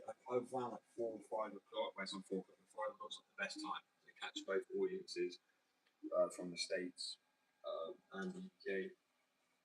The UK is growing a little bit, I guess, which is good. You can't persuade me to stay. People, obviously, I'm going to keep the business part of the year because I have people I'm going to be sponsoring here. But other than that, bro, you can't. I've been looking at Vancouver, bro. You can't. I've been looking at you, telling me it's gorgeous. It actually is so stunning and breathtaking. That's why I'm going to come off as soon as possible. I'm already starting to save up for. Well, I was going to be saving up until this month fucked me over, but I am going to be saving up for a work visa. Or at least a holiday one. Don't worry, I'm not just going to be like, yeah, I'm not going on holiday and I'm staying, I'm working. What's crazy is I can now put on my CV, self-employed, started my own business, I'm a CEO and I still have the business. It looks crazy. Apparently that will generally give you employment in most places without qualification, which I think is wild. Obviously, if it's like you need to drive you got a business, we'll just trust you, here's some keys. Like you're going to need a license, obviously that's a very different ballgame. But I mean, so if it's public relations or sales, or you know they want you to have a skill qualification set in that. So you know you can get public relations. So if you wanted to work with human resources, HR, yeah, it's HR, yeah, right, yeah. You need like communication skills and all this stuff. But if you're self-employed, that shows that you've, especially if it's a business like mine where it's like international sales, skate company, design, art, marketing. That's becomes its own whole other qualification in itself. It's crazy. But that's why I said like people make it when you make it. I made that qualification essentially out for myself. I still put the work in, obviously, for the last 3 years. But that's why if someone comes to me and they love art and they generally been like, look, at school I wasn't accepted for this or that, or what, but this is how hard I work. This is what I do, and I love what I do. I'm all for that. And I think the world needs to become less about textbook qualifications being accepted for this shit and that, and it should be about direct passion on something. Do you know what I mean? Because that made me think about it. And also, there's a guy we're going to be sponsoring called Jordan, and he done the biggest fakey inward hit, like late 180 or some shit like that. I don't even know what, bro. I have no idea what it was. It looked wild. But it was above hip height. and he's a crazy guy. He's doing twists and hand plants and 540 spins out of the spine, and he got 5 likes on a video, and then one of my like videos got like, I don't know, like so much more, and I'm like, it didn't feel right to me. It didn't feel fair. This guy's putting in all this effort. I know it's to do with editing, so I'm like, if you combine the skills, also he feels under like skaters don't do it. They do it for the love of it, right? Well, personally, I do. Growing up, I feel like nowadays the kids got their phone out, and as soon as the phone dies, like, okay, cool, I've got my clips. I'm not skating. Like they don't do it for the love of skating. And like even more so, like have an injury and they never get on a board again purely because of that reason. Hello, welcome. Sorry, guys. It caught me a little bit of a waffle there about, I guess, why I started business and how far we've come along. So lots of people still like, bro, keep dreaming. Like, not keep dreaming, but you know what I mean? Because it does seem so unrealistic. I get that. Yeah. So shit that I've even managed to pull off in the last 2 years, I'm actually I'm blown away by it. But that's what I'm saying. Like, I'm like, bro, I'm mentally not there. Like, I seriously, not learning difficulties, but PTSD, ADHD. Is ADHD one of them? I don't know. I feel like that is part of a learning difficulty to a degree, but it's not like on the same level.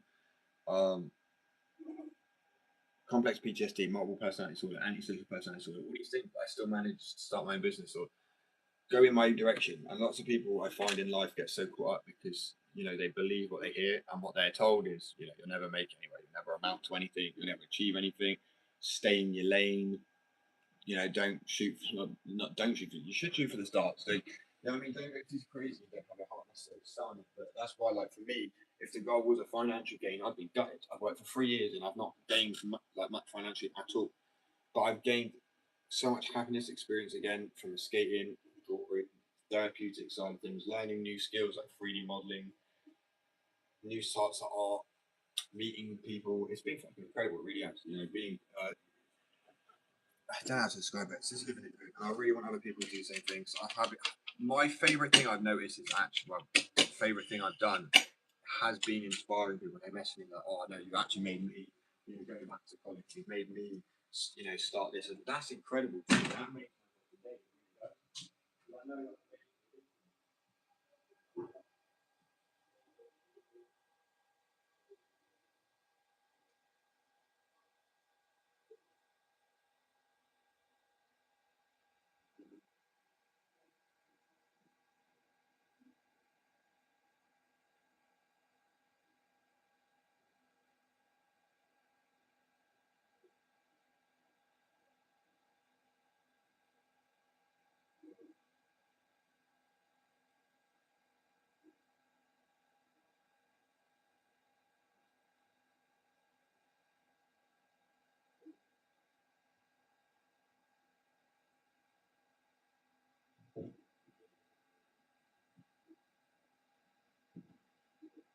So I've also decided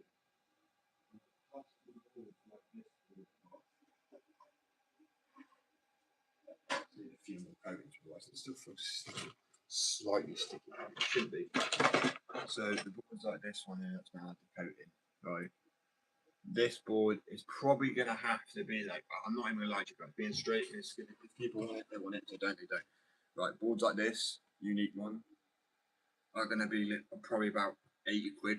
But then obviously I've got the standard mystery pack, which are 25, glow in the dark boards. Like, there is a real array of prices there, but they're just more collectible ones. Do you know what I mean? That's taken, that was literally hand stained with a flipping, like, almost a needle, because otherwise it would bleed too much. To dry with acrylic inks, these ones here. And then this one's actually been stained water. So I've done a lighter green and then a darker green for it. And the way I had to remove it was essentially felt like, you know, how the photos used to be when you used to dip them in water and stuff like that. That's what it felt like.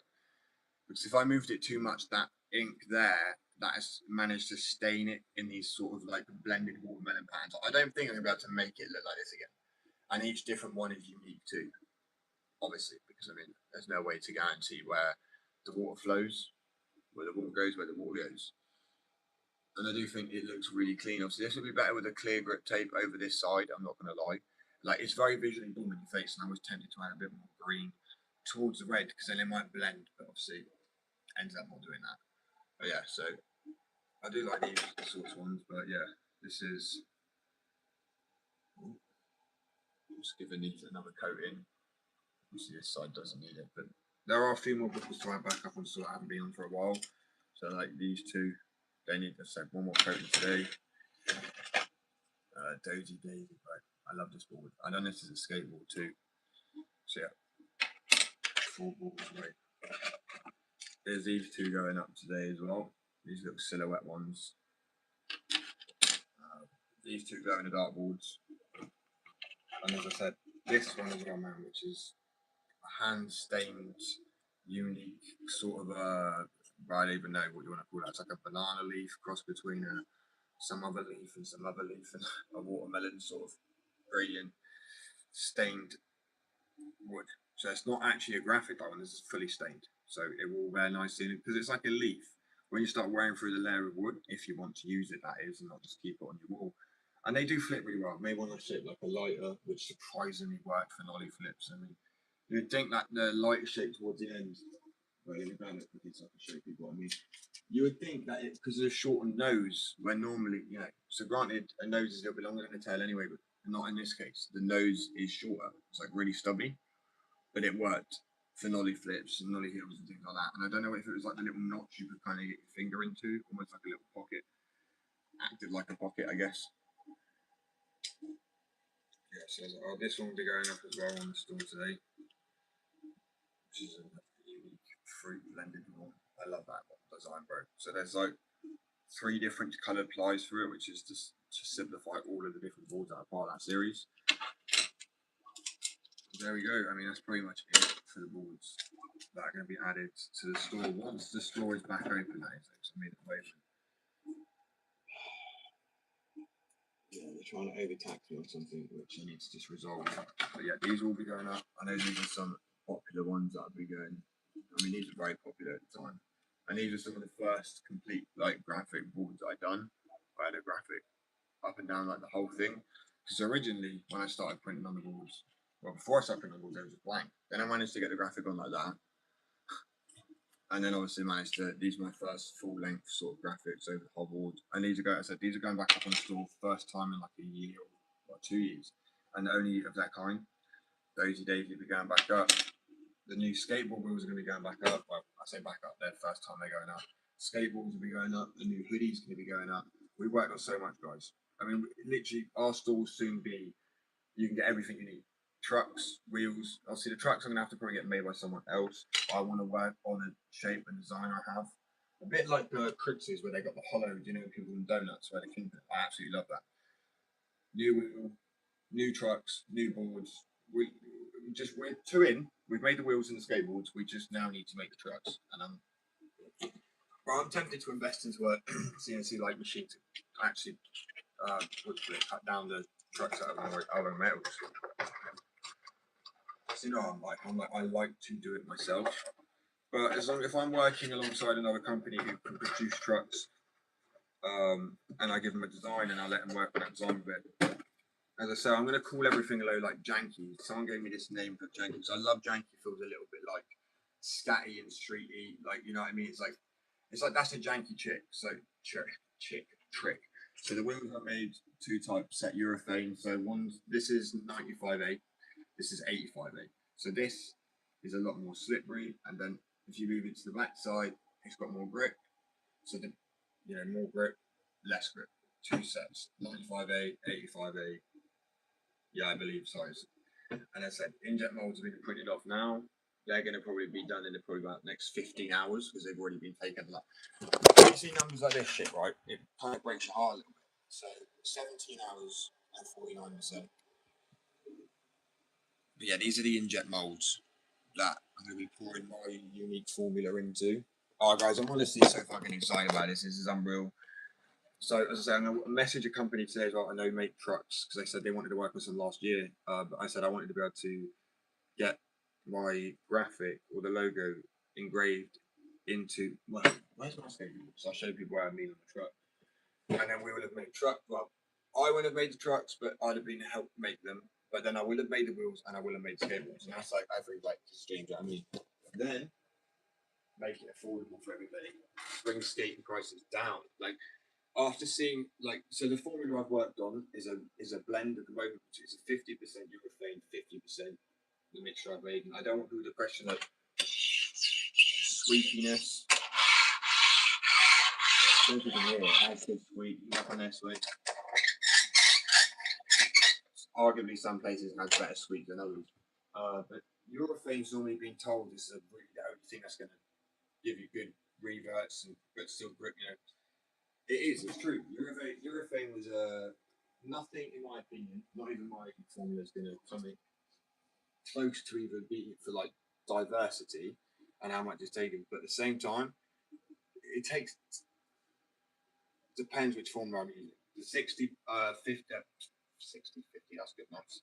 The 50-50% use takes 2 hours. The 60-40 takes about an hour and a half. But the 100% of my particular formula, which, as I said, these ones here are urethane. They're the formula I make. So really screechy, no urethane. This is urethane. Obviously, I will be adding. This is a P85A, and then obviously the stuff I've got. It's really fucking hard, but it. Normally urethane, if you want a harder wheel, the revert sound won't be as good. But this has the perfect friction, like every time. Even when it was hard, soft, squidgy. Obviously, I've made glow in the dark ones, and now after making skateboards and wheels, trucks are the next goal. I don't think I'll be able to make the trucks here. I mean, holy shit, I don't really want the metal. I'll deal with sawdust. I'll deal with like rubbery bits and few, but I'm not dealing with metal too, because then I'll just literally probably I'll be gone for like 30, like no joke. So yeah, this is one of the boards I've done. This is a glow in the dark one, and it's an X-ray scan of a guy who got a board shut, well not shoved up his ass, but he got on Credit Card City, landed on it. And then there's this one as well, which is probably my favourite. Actually, I'm not sure. I'm stuck between the two. It says flipping the go. So heat transferred on. And also a durable wicking paint, so flexible, petrol proof, doesn't really matter, but it's like automotive paint, which is honestly the best thing for skateboards. It's weird. It won't wear off, it will wear down naturally. Like, you know how some paints can flick and peel off? This will kind of wear into the board a little bit before it will push in rather than come off. I don't know how to really describe it. And the coatings I've done were so light to the point where you barely even notice because you do. As with the clear coat and the spray paint, just to make sure. So that's why it takes days and days to make the board. The graphic design originally, but I love the white. I love what it's like flipping it. I don't know what it is. That's my favourite. I'll probably buy it, but it's not my favourite graphic I've ever seen. So that would be being completely biased, and it's honestly not by a long shot. But then arguably, it's not my favourite graphic, but this is Falling Closely is one of my and it's probably biased because I made it, but the fact the graphic is a ball going up his ass. We need to bring slightly controversial graphics back. And when I say controversial, I don't mean racist or homophobic or anything like that. It doesn't need to be that. It can just be funny, right? It doesn't need to be offending everybody to be funny. Like, people forgot what a joke is. They just think a joke is just offensive. It's not. Apparently, I can be funny quite often. Not obviously on the live, I'm pretty tired today, but apparently I can be quite funny quite often. Without me, without even having to be rude. Do you know what I mean? Without any of that crap. Oh, I'm so excited about these wheel pods, bro. So yeah, won't be live tomorrow, but day I come back after that, I'll have hopefully a wheel to show. I don't know if I'll have the logo printed on the side of the wheel yet, but that will be done within like probably 4 days, I reckon. Let's say at least by Tuesday. Let's say Tuesday, we get a nice bit of time then, window frame, to kind of get it sorted. Because as I said, to get the print, obviously people, if you're following for a while, you know that I've been, I was going to say, sorry, I'm not saying it's people. I'm not calling you, that sound, ignore me. People that I am, though. As I say, people might not follow me long enough to know that I'm obviously 3D printing as well. Because I don't 3D print all the time. I think it's a waste of plastic. People just printing crap pointlessly. Like, it really is. Like, you're damaging the bad enough. But, so it's just for real essentials and tools and things like that I could really utilise for my business. Even little ramps and kickers like this one here is one I printed. It says Skate Addiction on it. It's a pretty steep kicker, but it's a really solid wood PLA print. And oh shit, where's that gone? And I'll show that with all of the waste and the trimmings coming off of this 3D print. This bit here, which is actually quite a lot because one of them went a bit messed up, but this is going to be blended down into a fine powder, and then I'm going to put that as a filament for the skateboard wheels, because that actually is a thing. Not necessarily that particular bit, but I mean those sort of plastic compounds as a powder, because that's normally what fillers are and thickness are, and also just to make it a little bit more like slidey. So it has less grip on the surface by adding just more finer powders. And I want it to be natural, but at the same time, why then dig into more of a natural resource, which I will do natural wheels, but I want to do recycled. Like it'll be like 30% recycled material wheels, and I think that's just a cool idea, because I will make it clear like it's recycled from all the bits I make for all the skaters. Be it like I have an idea for some things, don't want to say on because I don't want to be taken, but using the 3D printer for like certain things, like occasionally. And instead of like trying to get this tab back into filament, which people can do, I thought brilliant. Instead of buying like more polymers and fillers, just blend this into a fine ass powder and use that as a filler with the urethane and my mix, because I'm thinking this will work. Obviously, as I said, at powder level, really will have to be like blended down to a powder, like to the point where when you take the blender off, like powder a little bit like that. And then that's I do not want to be breathing those in, because that is like quite literally microplastic on a whole other level. That is literally microplastic, isn't it? Microplastics are like, what I mean, like small amounts, negligible amounts normally, but that quite literally is just the dust. That's a fucking breathe that in and there you go, boom, you just inhale the whole cup. Congratulations, you're like 94% person, like 6% plastic. I mean, apparently by the time we get to end of our life, we're like a bag for life inside of us, so I don't really want to be adding to that. No wonder I'm starting to feel like a sandbag as I get older. You know what I mean? Like, if I've got a bag weighing me down, that's a shit joke. Anyway, yeah. So then this won't be wasted. Even this part, because this bit went a little bit wrong. I'm gonna try and blend that down as well, and not melt it, blend it. Like literally, I need to somehow shred it. I need like a grinder or something like that. And, yeah, it's about recycling. So the skateboards I'm gonna get in as well. I'm thinking of actually. So this is a really weird. You can do this. If I use wood filler in the skateboard in urethane, and that sounds really odd. But I mean, like powdered wood would actually act as a composite to harden it, for sure. And it means that technically skateboards, which are really notoriously and also urethane, notoriously hard to recycle because they're such a tough. Well, skateboards less so, it's more the glue. But urethane is a tough material, and skateboards are just because of the glue you can't recycle it. But you could recycle it if I was to say to blend the boards down and use it as a with this like 3D stuff as well. That with a bit of wood blended into a powder and use that as a mix in the formula for the recycled wheels that I make. So obviously I make skateboard wheels too now, and I'm thinking it's the best way to recycle materials, because they then be used in urethane wheels. They'd be incredibly durable. They last for a long time, and then arguably they could then maybe be recycled again as a wheel. We figure out I might be able to then get them back, and people can get a discount. So obviously I make fingerboard wheels too with a lathe, and I'm like, then just get the wheels back, cut them out when they're fully worn down, and then make recycled fingerboard wheels from recycled wheels that were once.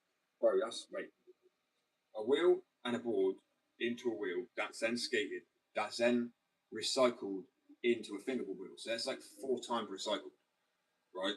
And recycling normally, they say you can recycle over and over, you can't, because things should break down so much that they become unusable.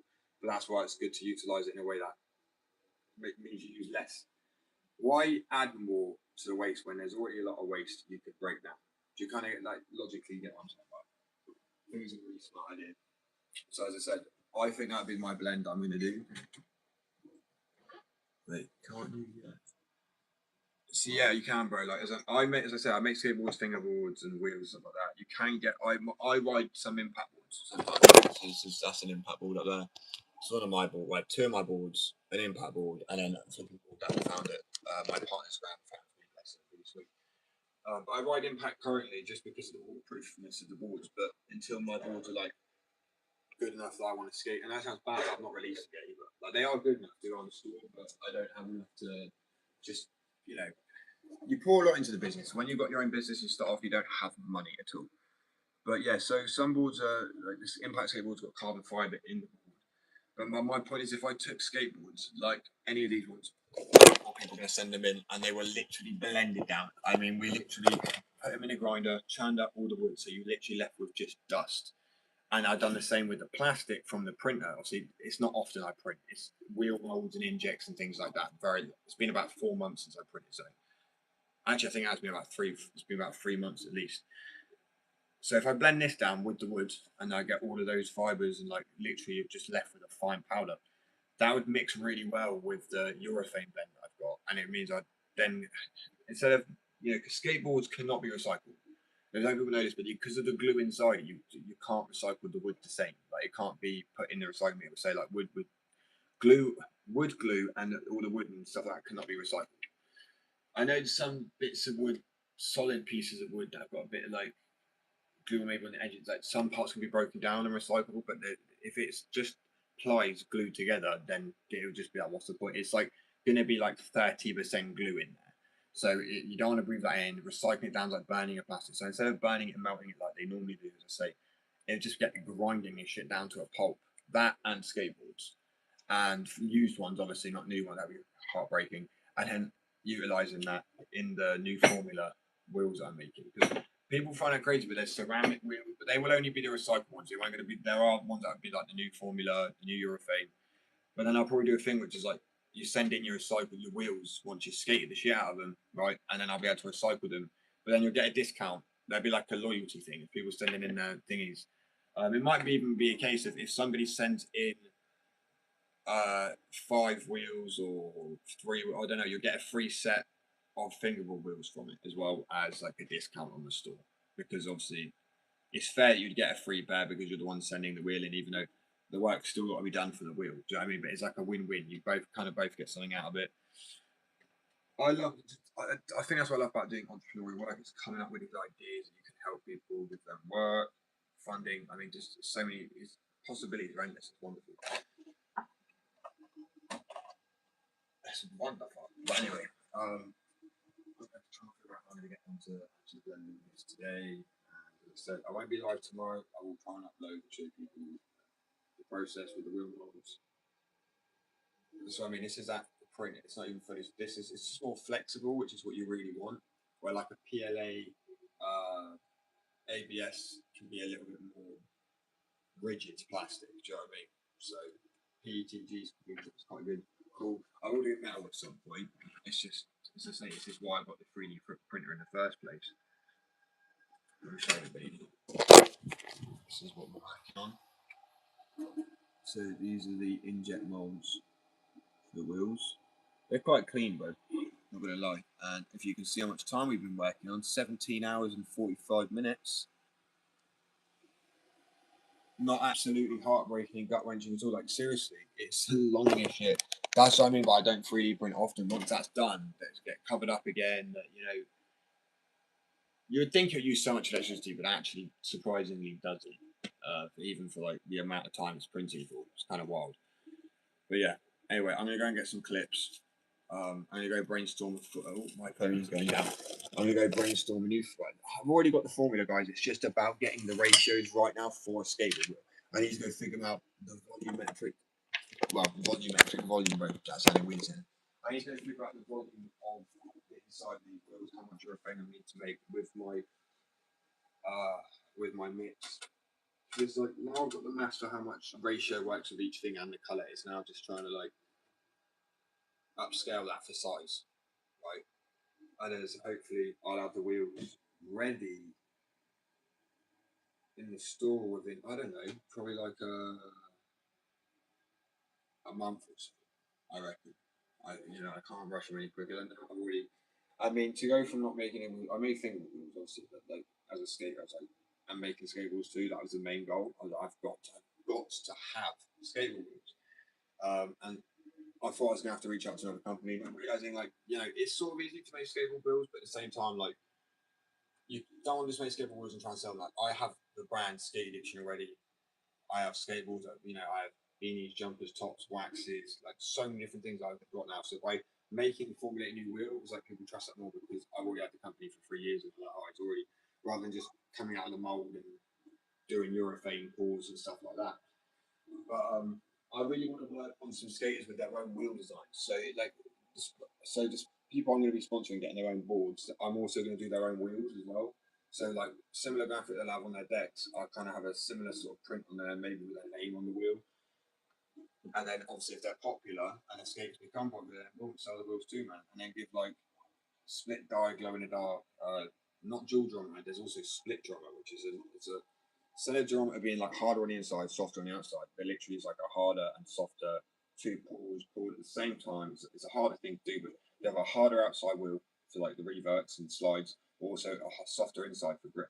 But yeah, as I say, I want to help work with people, so people already trusting in the wheel before it's even been released. Like, yeah, send it out to us because I've already got the skateboard company.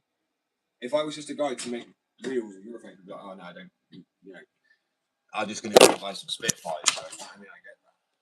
That's the whole point. I want to make something that's long lasting. These are molds right now. Long lasting. It's going to hold up and perform the same as these major companies, but for a fraction of the price. And I'm also doing recycling. I figured out how I'm going to recycle boards and wheels. Not wheels, sorry, plastic. Is I'm going to blend these down into a powder and the skateboards, just munch them down into like literally powders and mix them in with this. And then that sounds crazy, but I didn't know that the wheels are made with like literally fiberglass like shards. That's how it's blended into it. It's how it makes it more and fillers and hardeners and stuff like that. People have used ceramic, like so you know you get like a where the fuck are you going? You know, like pottery, that sort of ceramic. People like blend that up and then chuck in a wheel. I mean, not probably professionally. They actually will buy the mix, and I have got the professional mixes over there. One second, I'll show you. So you've got the liquid up here, and then also shit. Where's it? Oh, this is one of the other bits of food as well. And then nice little mix. So they're like actual raw ingredients, but at the same time, they will still be recyclables. And if you're like anything like me, like you're conscious about the planet, it just makes sense. And I'll do a thing at some point where people can send in their old boards, their old wheels, anything like that, and you'll get like either a disc, depending on what it is. It could be like a, you know, Costa card, like where you get the Costa points, right? It'd be like that if you buy a coffee. If you send in, depending on what it is, if it's a good enough product in the sense of like a complete board, that's just maybe got like a scratch on it or something, and it's completely refurbishable to whereas no rail tail. We'll see what it does. So many ideas, bro. So many ideas.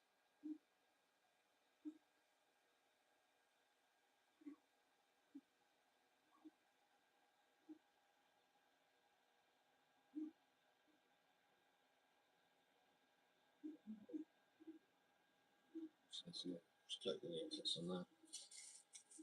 Because I know a lot of people like get these like melted down again, put into fillers and remade into like filler. But I'm like, at the end of the day, I need stuff to harden my wheels out anyway. And I wanted something to do with recycled boards because I've been the whole time pushing this sort of, I don't like unnecessary waste, and that's why I build things that are made to last as well. So like fingerboards, bro, I make are so fucking durable.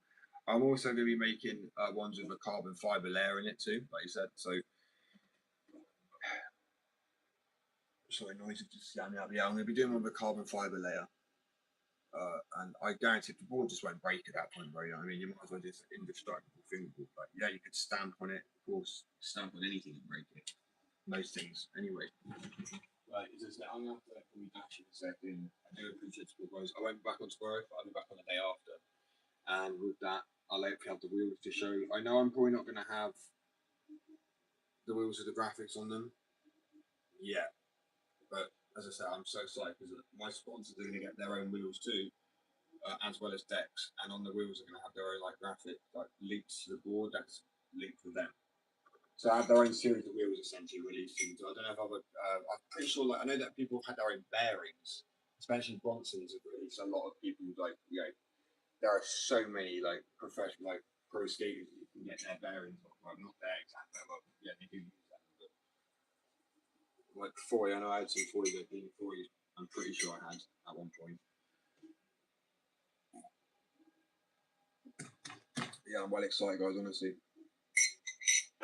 God, thank you enough. Thank you for the support, of course. I'm a little bit gutted about this work week that I'm taking. I've got to take off, and I'm not going to be working for like a week. And it's for a good thing. It's someone's wedding. I'm really happy for them. You know what I mean? But when it's like the whole thing of work is addictive to me, man. Like it's literally the skate addiction. My company, but I feel like I should just like work addiction. I don't even know. It's just like me, addicted to anything. Bro. Quite literally, addictive personality. I don't know when to stop sometimes. I'm trying to create and make something new. I said this higher up company don't want to name drop them right now because they said just out of respect, do it out of respect. You know, I'm not going to name drop them without their permission. They said until it's at least going through.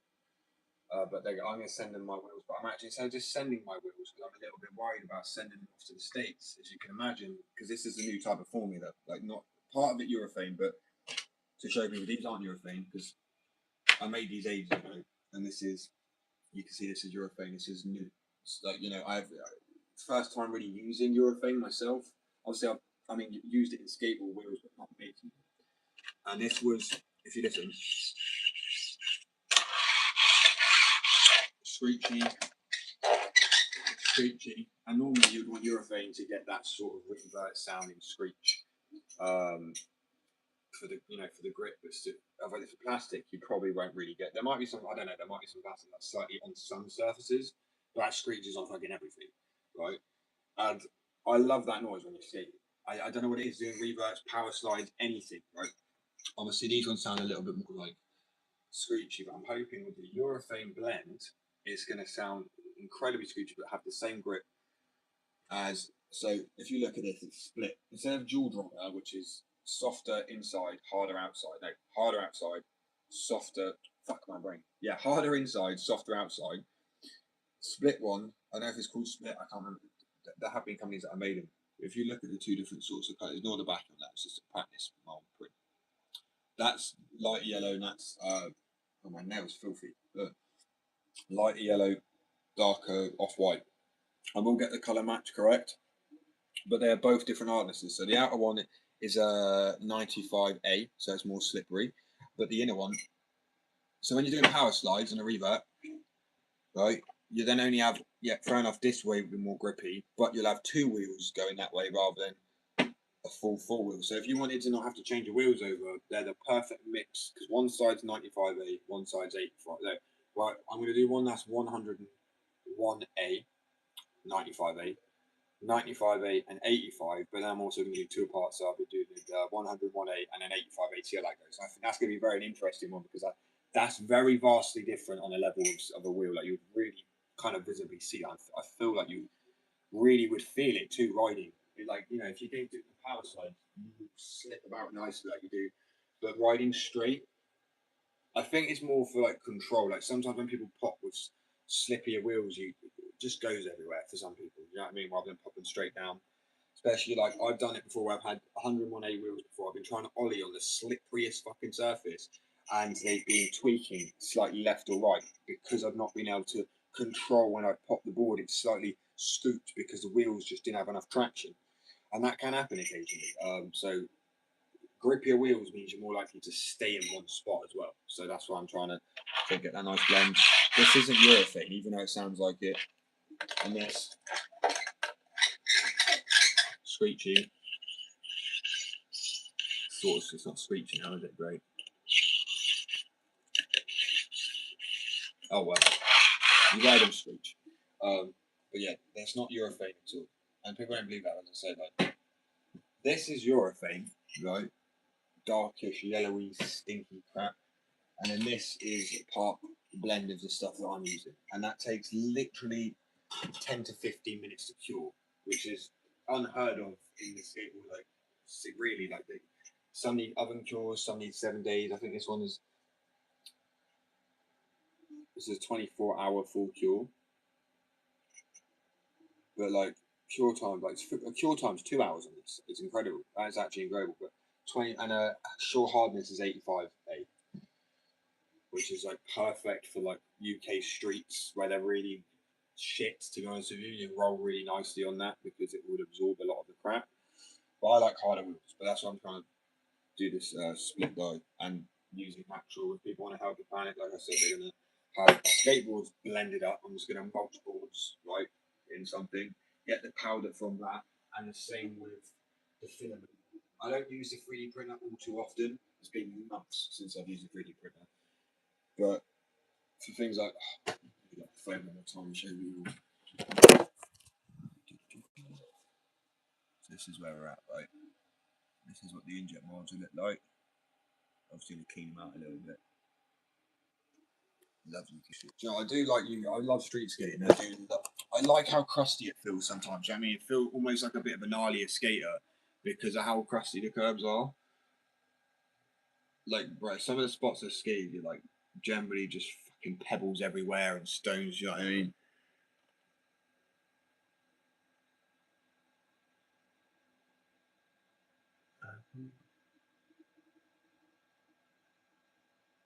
What? Oh, you mean standing on the board like skating together, sort of thing?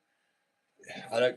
I'll be honest with you. It's not that she don't like skating. She does. She appreciates skating. She loves it. I love skating, but she came off going up the hill. It's sort of my fault. It's a long board. It was wet weather. Well, it wasn't my fault, but I was like, "Are you going to go for like a little skating?" And she was like, "Yeah, you know." And I don't really remember what happened. I tell my legs gone up into the air, landed on her coccyx, sort of thing. Something I've done plenty of times. I mean, if you guys watched the video earlier that I posted me skating, it's weird because I do a front side shove it. I'm leaning too far backwards, and I kind of go into a one-footed like flipping manual.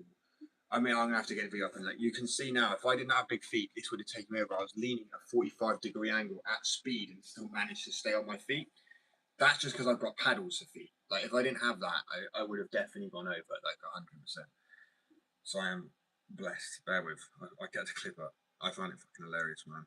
And I love falling off sometimes, but like there's some people who don't. You know, if you haven't landed any tricks that skating's not giving you a dopamine hit or endorphins or feel good, then you are not going to want to keep getting back on the board. That's why they say end it on a good note, because it's that dopamine, that feel good that you get, and that reward system of your brain telling you that you're battling it out. And that's why when you see people like, how on earth is this one person like managed to stick to, all these sakes. Hey, how has this person managed to stick to battling out this one spot like hours later, absolutely dripping sweat? He's rolled his ankle like 10 times already. Like he's still managed to get the adrenaline, endorphins, serotonin, and dopamine. It works on essentially all of the flipping rewards chemicals in the brain. So I'm just collecting excess so it doesn't burn. I appreciate that. I mean, I don't stop working. I get told that I don't know how to stop working sometimes. But I love what I do, so I wouldn't regret it if I was again tomorrow. Look, 1 second. I'll show you guys here. So this is like, bear in mind I haven't skated, like as I said, 2 years working my skate brand and not really been skateboarding. Can you tell?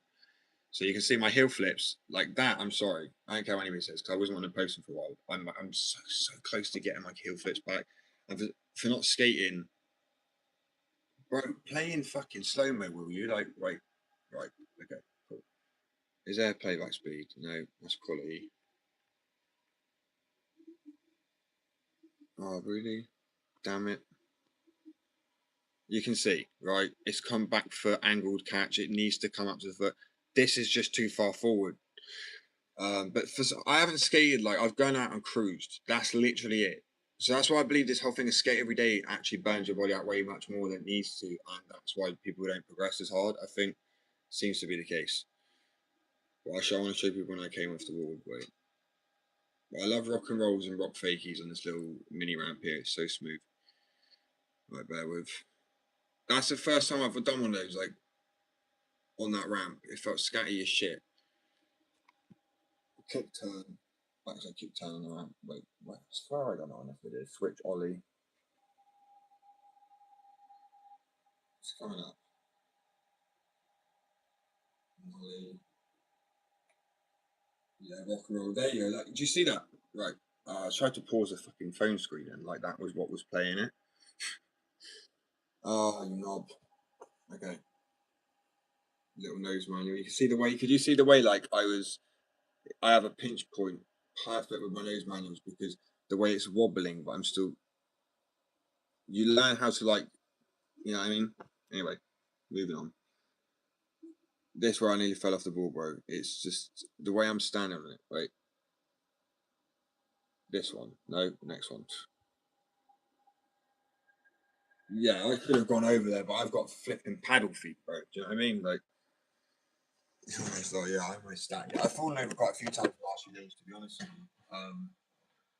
I like falling off my board. When it doesn't happen, I'm like, why am I not falling off? This is weird. Like, especially if quite a bit of time goes past. So I post the other one where I nearly fell off. Oh yeah, because there's this one here as well, like, which was fucking hilarious. I landed primo on a frontside shove it.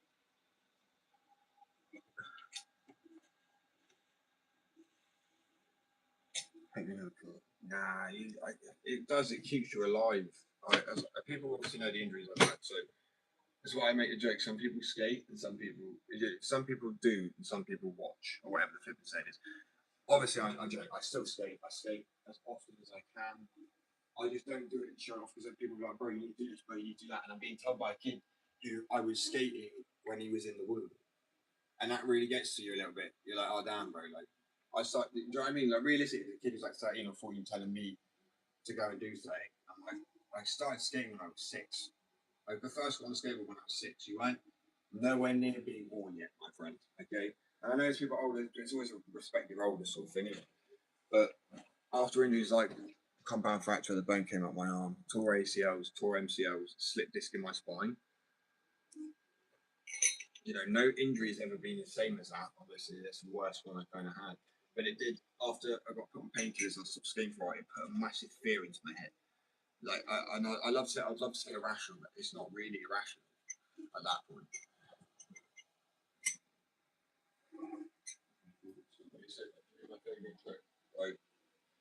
My favourite trick is probably just a frontside shove it. Out of all the tricks ever,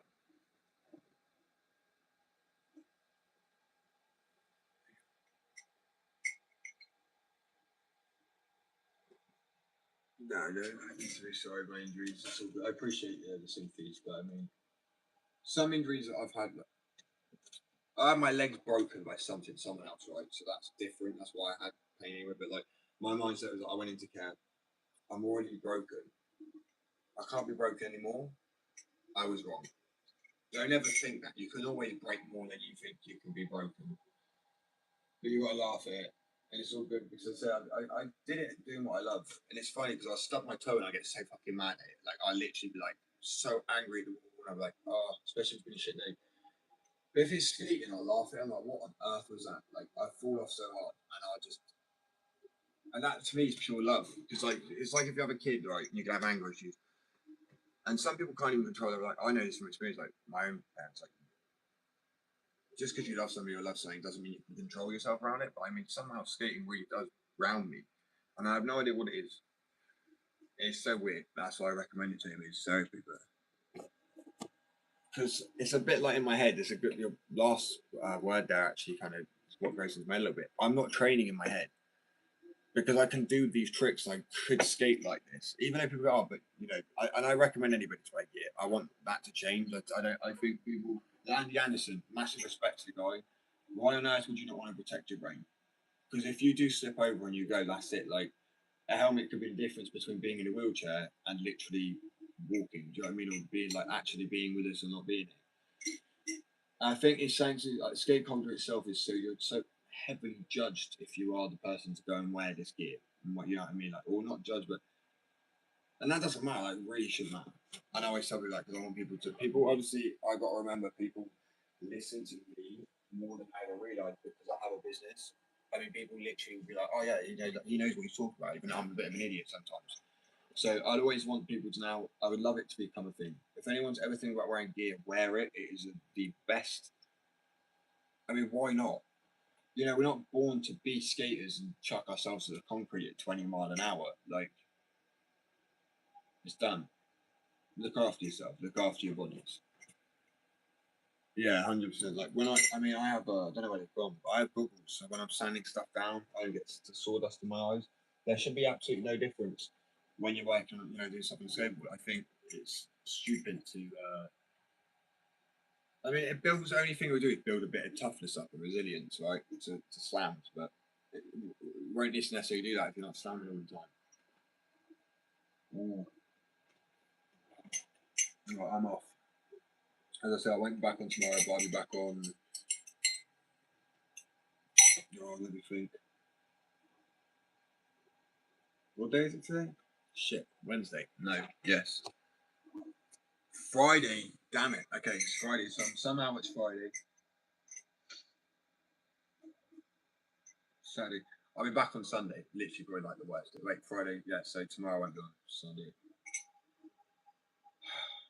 I've literally got to keep such a close eye on this thing because yesterday it popped up. It's Friday. It's Friday. Yeah, I'm sorry. I was already doing push-ups because I'm all over the shop. It's purely just because I said my brain's working. I'm so desperate to get this wheel sent away. As I say, I'm not sending it off because I know they want me to send it out to me. I'll tell you where to send it. I'm fucking turning up with this wheel. I didn't expect it to. I'm like, yeah, I booked a flight. Yeah, I'm here. I'll do. You know what I mean? I'll go say no. I'm not. If you have something that is worth, and truthfully, if you've got like a multi-million-dollar idea, like a new formula, a new something like that, you don't want to just be like, yeah, of course, package and send that shit off. That's like waiting like weeks for a response with anxiety. They might shelf it. They might say they forgot. I'm not saying they would do, but I'm saying that's the anxiety about it.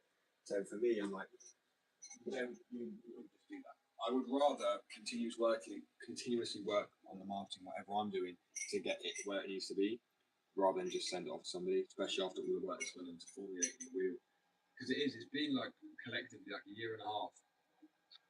And if I was to do realistic time zone, it's hundreds of hours, over 500 hours, easy, of like formulas looking at what already exists, what's already being used, molecular bonding, really kind of reaching the whole like scientific kind of part, you know, in my brain, because I was good at science, bit of a nerd when it came to chemistry and physics. It's just biology, like shit at. I was terrible at. Yeah, anyway, I'm gonna love you and leave it. I'll be back on. I'll be back 2 days, so not tomorrow, day after. Then I will be live, as I say, every day of the week. Come on.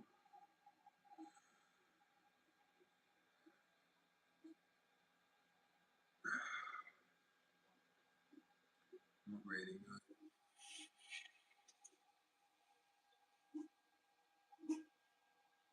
So, guys, 2 seconds. Thank you. I am. I hope so, anyway. I mean, my love for skiing is a bit obsessive. I think when you find something that like cures you of some stuff, you realize like fuck, like I don't know, it's like a lifeline. And I don't know if people have seen the Tyson Fury's thing about him and having deep links. That's what I've got. He says when he doesn't box, he kind of starts to lose his mind if he doesn't use it. And I'm the same. If I sit there and I was just to scroll or watch a video or something, I actually lose my mind. I need to design something. I need to come up with something. Or yeah, even if I was to bake cake, that'd be better than just sitting there doing nothing. I don't know what it is. I guess like apparently it's to do with heritage. Some people actually heritage are way more like just productive people. When we think about it, our ancestors used to be so creative, and now we just let a few people out of us design everything while we just use and we become consumers rather than creators. And it's just not what we were made for. We were made to innovate, create, design. We weren't made to do that, but that's what we ended up, doing through the process of elimination compared to every other single species. Species obviously use things, they build nests and stuff like that, but we are the most advanced at learning how to. I mean, we even have sentience. I'm not saying other animals don't, but to a level we're aware of other animals maybe even not being aware of them. I know all animals are conscious, I don't mean they're not, of course they are. But I mean to the level of like understanding that we're thinking about the brain that's thinking about itself, that's some weird next level shit. The brain is able to comprehend itself and not understand. How can you understand something that you don't understand? Do you know what I mean? That fucking blows my mind. How? You understand something that no one understands, or it's not even understandable, it's not comprehensible. Like, what the fuck? I swear that's not going to be possible. It's like incomprehensible. That's kind of the whole point of it.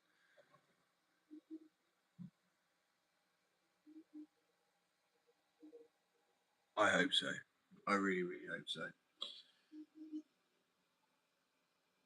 It's not for me. I've had people say like, Josh, you need to do it for yourself, mate. Or like, you know, and I was like, I can't. And I don't have to describe this to people, but if you don't, sometimes your self-worth can be so in the fucking ground. That's the truth, right? And it doesn't matter. I mean, if you have, in my opinion, it don't matter if you have self-worth or not. I think you should try to have it, but sometimes it gives people too much of an ego or self-inflated sense of worth. You know what I mean? It's like a holier than thou sort of attitude. But yeah, I think I'm creative. I'm happy with what I've done, but I also really do believe that anybody is capable of anything, and that's why I like. But people don't believe that when I say that. Like, no, Joe, you're a genius. I'm fucking not. I'm really stupid sometimes. Like, really, on a whole other level, I'm so dumb. It's not even funny. I mean, I literally present. I'll be like, where did I put that? Where is it? Do you know what I mean? And that's no act of a smart person, but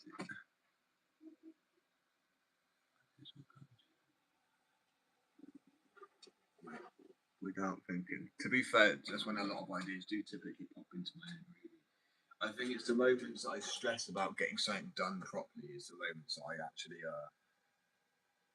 typically mess myself up. It's good advice, that is. So something I feel like you may be new to the life. I'm just unsure. So sometimes you get new people come in and if I remember names. What was that for you?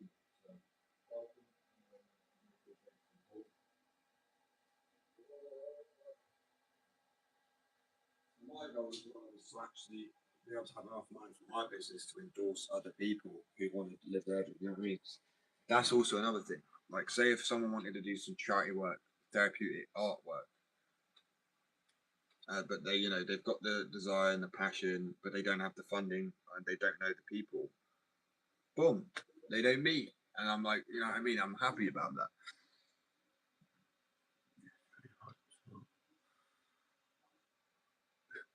Try to. I try to train hard and smart.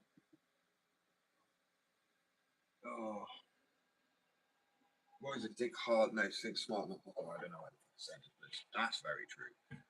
Other people be thinking too in depth. Like, okay, if this has been done, like me, I really strip it back bare bones. That's the only way I could describe it. I just sit there and go, okay, right. Urethane, for example, cannot be printed onto heat method or aerosol or acetone or anything. Like that eliminates quite a lot of options for printing onto a graphic.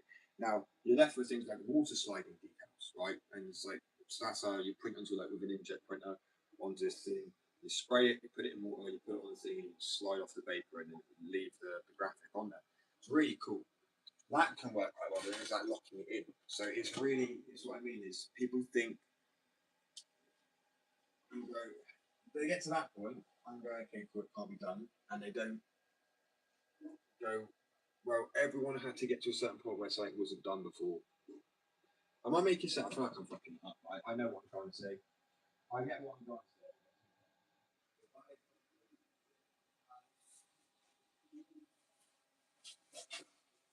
As I said, I want to my few goals could be, my goals would be show people in other companies. Like if one company like me has money and wants to help people, then it causes this cascade effect, a bit like an avalanche, where everyone feels like, okay, I used to be a whole other good businessman too. Like, yeah, they're not doing it for the goodness of their heart, but they feel like they're forced into it. And I'm like, good, I'll twist your little fucking. Do you know what I mean? I'll twist your what's the saying? Shit. Twist your arm, twist your leg. My point is, I make them feel bad about it by doing the right thing. That's fine with me.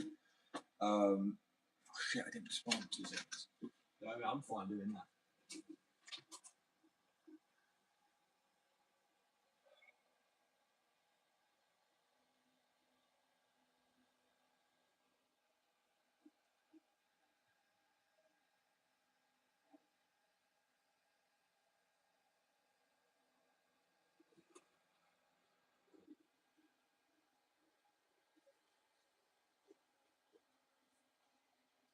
Yeah, so that's only people tell me is that, oh, yeah, you're not doing that. As I said last time, I'm not. I don't qualify myself with qualifications. I just I just do. And then people are like, he knows what he's doing. So, and that's purely through my love of it. In fact, I'm every day normally in my life. I can just talk about skating non-stop. Kind of shows my love for skating. The fact I can't get tired of it and I don't get bored of it, and I'm not balls other people, granted, but it doesn't. You know, it don't bore me, and it never will. So that I true. Someone said the other day that they never really beat people like only a few hard workers like me. Like they keep working even when they're tired, even when they feel like they've got nothing else to give. And granted, they didn't say that part, but I know that's what kind of I think they were getting at. And it's true. I think everybody could be like that if they were doing what you know. And I know everybody can't always do what makes you happy, but even if you can't work on what makes you happy, you should at least have a passion or hobby on the side. So that's why, to me, I've realised living the dream life is not just doing nothing because you get very bored very fast, but it's doing what you always wanted to do. So that's only recognising that passion in people is the main qualification for me. Some may have obviously I'm going to do therapy like 2 to a degree. I will need a qualification to come to the hey, you know, I'm the therapist, like one, just trust me, you know. Don't need to panic. I've done a self-assessment online.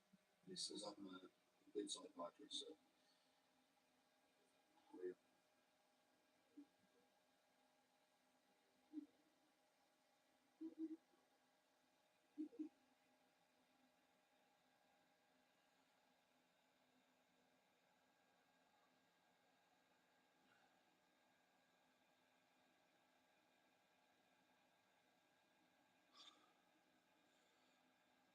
it's like literally a 10-minute shit. It really is. And this is why I'm still trying to get as much work done this week, and this week and next week. Well, the week coming, and so after the week, because I'm going to a wedding. So, and so do you know, it's like one of those things that I know I need to go so far as well, but I feel guilty, you know, not working.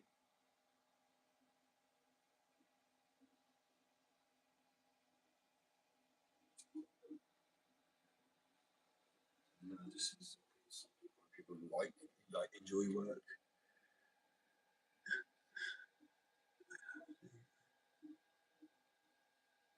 I appreciate that. You too. I hope you have a good one. I do appreciate you time for everybody. Like not only that's like it's also just about engagement. It's been really helpful. Rather than like some moronic people like coming in and like you're trying. Well, yeah, they fucking are. Truthfully, it is. I don't sugarcoat things. Like people say really good stuff. People seem to have like no life. But there's people that people argue would be like, there's, and this isn't a dick. This is my opinion. People go, oh, they've got no life because they're watching my life. Well, no, I've got much more of a life and a much more of a decent person than any of the fucking half the knobheads you get on it. You really do. The questions, but the saddest one is when you having a nice engaged conversation with somebody, and out of nowhere they just ask the same, and I'm like, oh really? Like, why did you have to go and ruin it? Like, we're having a good chat there.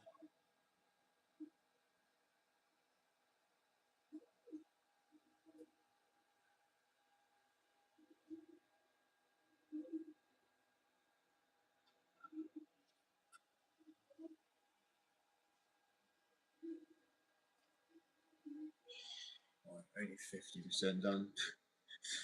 Oh, done. I'm literally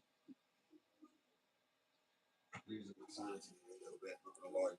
How on earth does anybody deal with this shit? Granted, they probably. I mean, people tell me I have patience. I have patience to a degree. This is taking the piss. Like it really is. I can leave a board in the mold because the thing is that is in the mold. It's fine. It's just curing. This is just in the background all the time.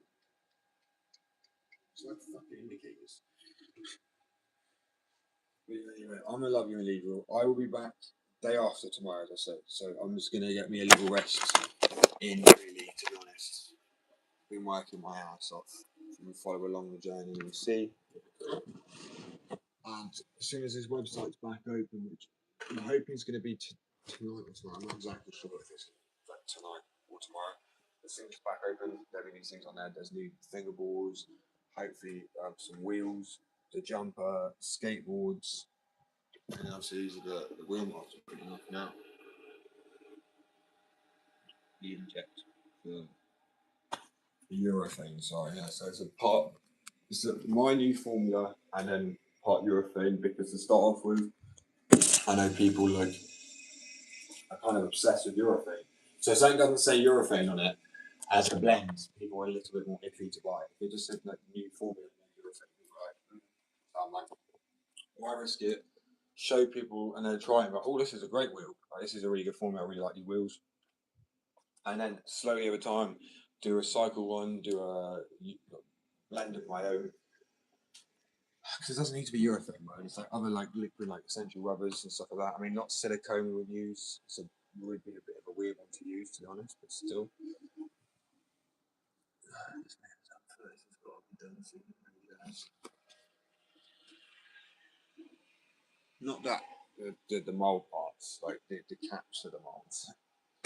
Anyway, it's gonna take all the rest of the day. I'll catch you guys in 2 days. 2 days? Yeah. Well, I know some people's 2 days because I'm technically in America right now. It's night time, so you gotta get through to the. It would be, wouldn't it? That's weird, bro. Time is a weird thing. But anyway, I'm lovely and leave you. I'll catch you all back here 2 days time. I'll put a live thing up, so and then for the rest of the week, as I say, I will be going live every single day. People have got the lovely privilege of spending every single day with me. But yeah, anyway, I appreciate you guys. So I'm sick of saying. I'm sorry. Peace, love. I catch you all. Hopefully, the wheels will be ready to be shown, as I said last time. Not the wheels, these are wheel molds that you inject from your thing, and then the skateboards will be. So currently, I'm going to go for a dog walk now, but I'm coming off, and I'll be back in 2 days. Oh, sorry, guys, 1 second. Yeah, I'll be back in 2 days. No, not yet. Not tomorrow. Back next day in the morning. Then I'll be working every day of the week from Sunday to Friday. Friday. Am I going to be here Friday? I'm not sure. Friday or Saturday, I'm going away. And I'm just fucking really excited about this. Getting these wheels out. I figured out a new way to print graphic onto wheels. So obviously, urethane doesn't take well to acetone, heat. So I was very much left with not very many options to print a graphic onto a skateboard wheel. Obviously, I don't want it, not like a full-on graphic. I can do a circular one around the wheel, but I want it to be more of a simplistic one. Just have the name around the wheel. That's it. Nothing too complex. Anyway, guys, I'll keep you all posted about it. I really appreciate the support. I'll catch you all on the next one. Not tomorrow, next day. Peace. Love.